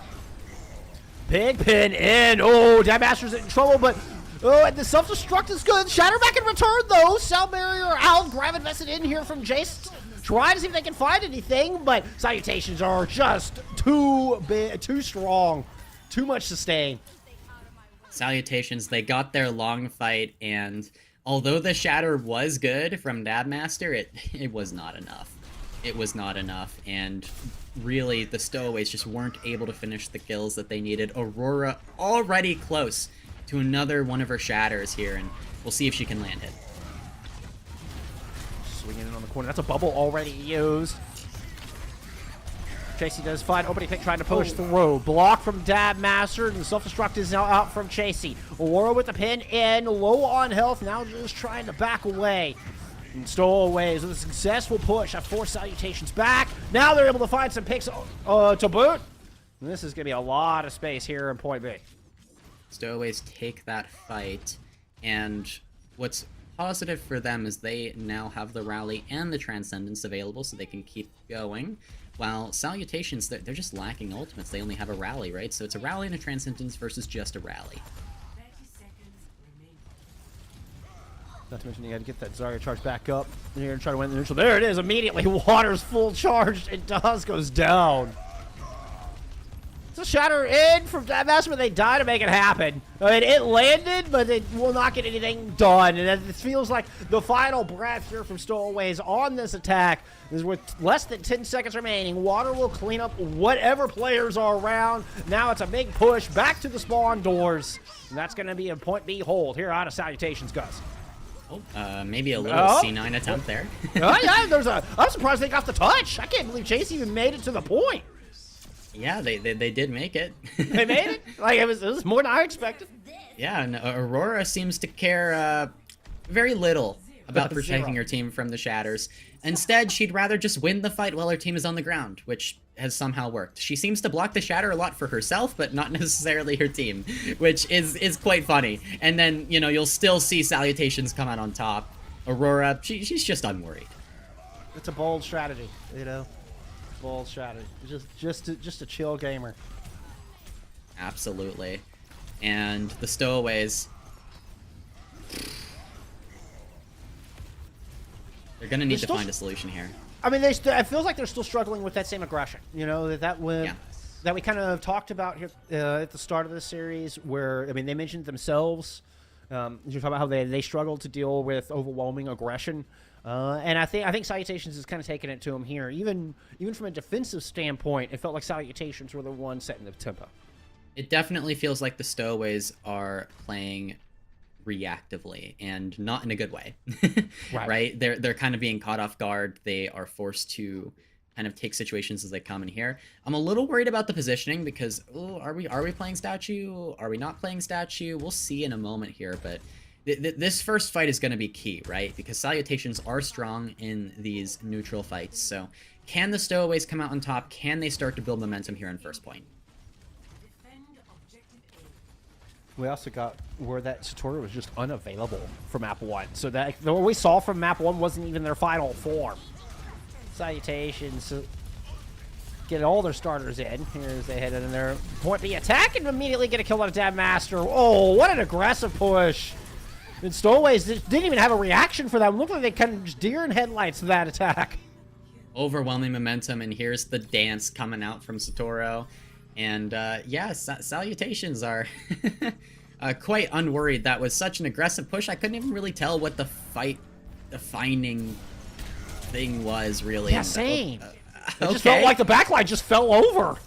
Yeah, it was just a very coordinated, quick push, and yeah, I'm not sure what happened there. Yeah, I'm you know, not sure. We're getting a little. Chat is now hidden. Yeah, that's smart. That's smart. Our observer Blizzard. There was a late kill under Aurora, but Aurora returns to Shatter 5 as we continue with our Reinhardt pack, not blocking anything. Sound Barrier invested here from Stowaways to try to stabilize despite being down Dawes in this fight, and it seems to be working out. Aurora overextends down past the bookstore and gets punished. The Stowaways, they're holding on, but mainly because Salutations seem to be messing around a little bit.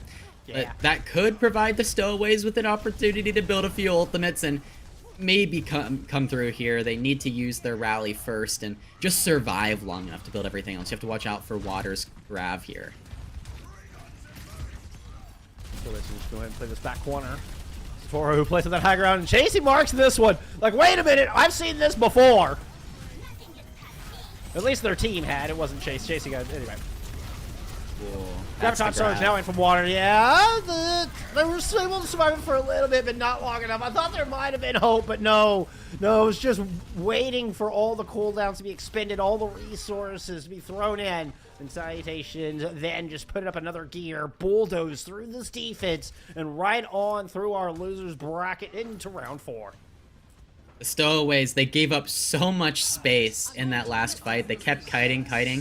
They would have had 2 fights, and it looks like Dawes does get back, but now they're just taking it rushed. And when you take these fights rushed, they're difficult. The bomb from Satoru takes out Dawes. You do have Chasey coming back to the fight with a bomb, and you have the beat from Whispers, but you just don't have enough resources. And it's just a slow crawl while Water farms the remainder of the Stowaways. Maybe if they'd survived just a touch longer, and that sound barrier is able to land on Jace, you know, maybe like we saw 2 kills come through just before the sound barrier landed there at the end. But as you said, it was so forced. It was, I mean, such an uphill battle there to try to get that last fight. certainly felt like an inevitable 2-0 as it does eventually come through. And our chill squad, able to move on. We're here with some chill gameplay at our GOATS tournament. Absolutely, and I can see why they took a map off of Shikigami, right? Yeah. Although, I will say, the Stowaways really, really put up a fight on Oasis. That was very close, much closer than I would have expected, especially with a team of the caliber of Salutations. So I was very, very impressed. Yeah, both of the sub-maps went quite, it was a 99-100 and then like an 80-100. Like, we're very close, went quite far. But, I mean, a little caveat to that, if you look at the right-hand side of your screen, you did have, Water playing that diva role. Like, there was a little off-rolling going on because Satoru couldn't play map 1. So there's a little bit of an asterisk on that as well. I think the Salutation squad may be the one to watch out for in the lower bracket. Yeah, the Salutation, they can absolutely proceed, and I think they can go pretty far, but they need to keep on their game, right? And Oasis is an example of a map where I feel like they struggled a bit more. They weren't on top of things. It looked night and day from King's Row. So they just need to keep it consistent. Well, the matches are only going to get tougher. They find themselves in the top 6. I mean, you got the alternate Crusaders or on the other half of this lower bracket there, potential opponent that they might face in round 4 or maybe even round 5. I think it'd be one more round through. But I feel like, the Salutation squad impressed the hell out of me here. Could definitely make a deep run as we continue to head. I mean, this is the end of day 1. Salutations will find themselves back here to play for day 2 tomorrow. Yep, they will be back, and we have a whole nother day of GOATs. So it's going to be a lot of fun, and some 1st to 3 matches later tomorrow as well. Yeah, give a chance, for teams to make some adjustments. It's always have the opportunity for a true reverse sweep as well. I don't know if it made a difference in this one though. I think Salutations they just had the momentum on this one. Tip of the hat to them. Tip of the hat. I hate saying goodbye to teams, though. I hate saying goodbye to teams, but you know what? It must be done. It's the nature of an elimination tournament. It must be done.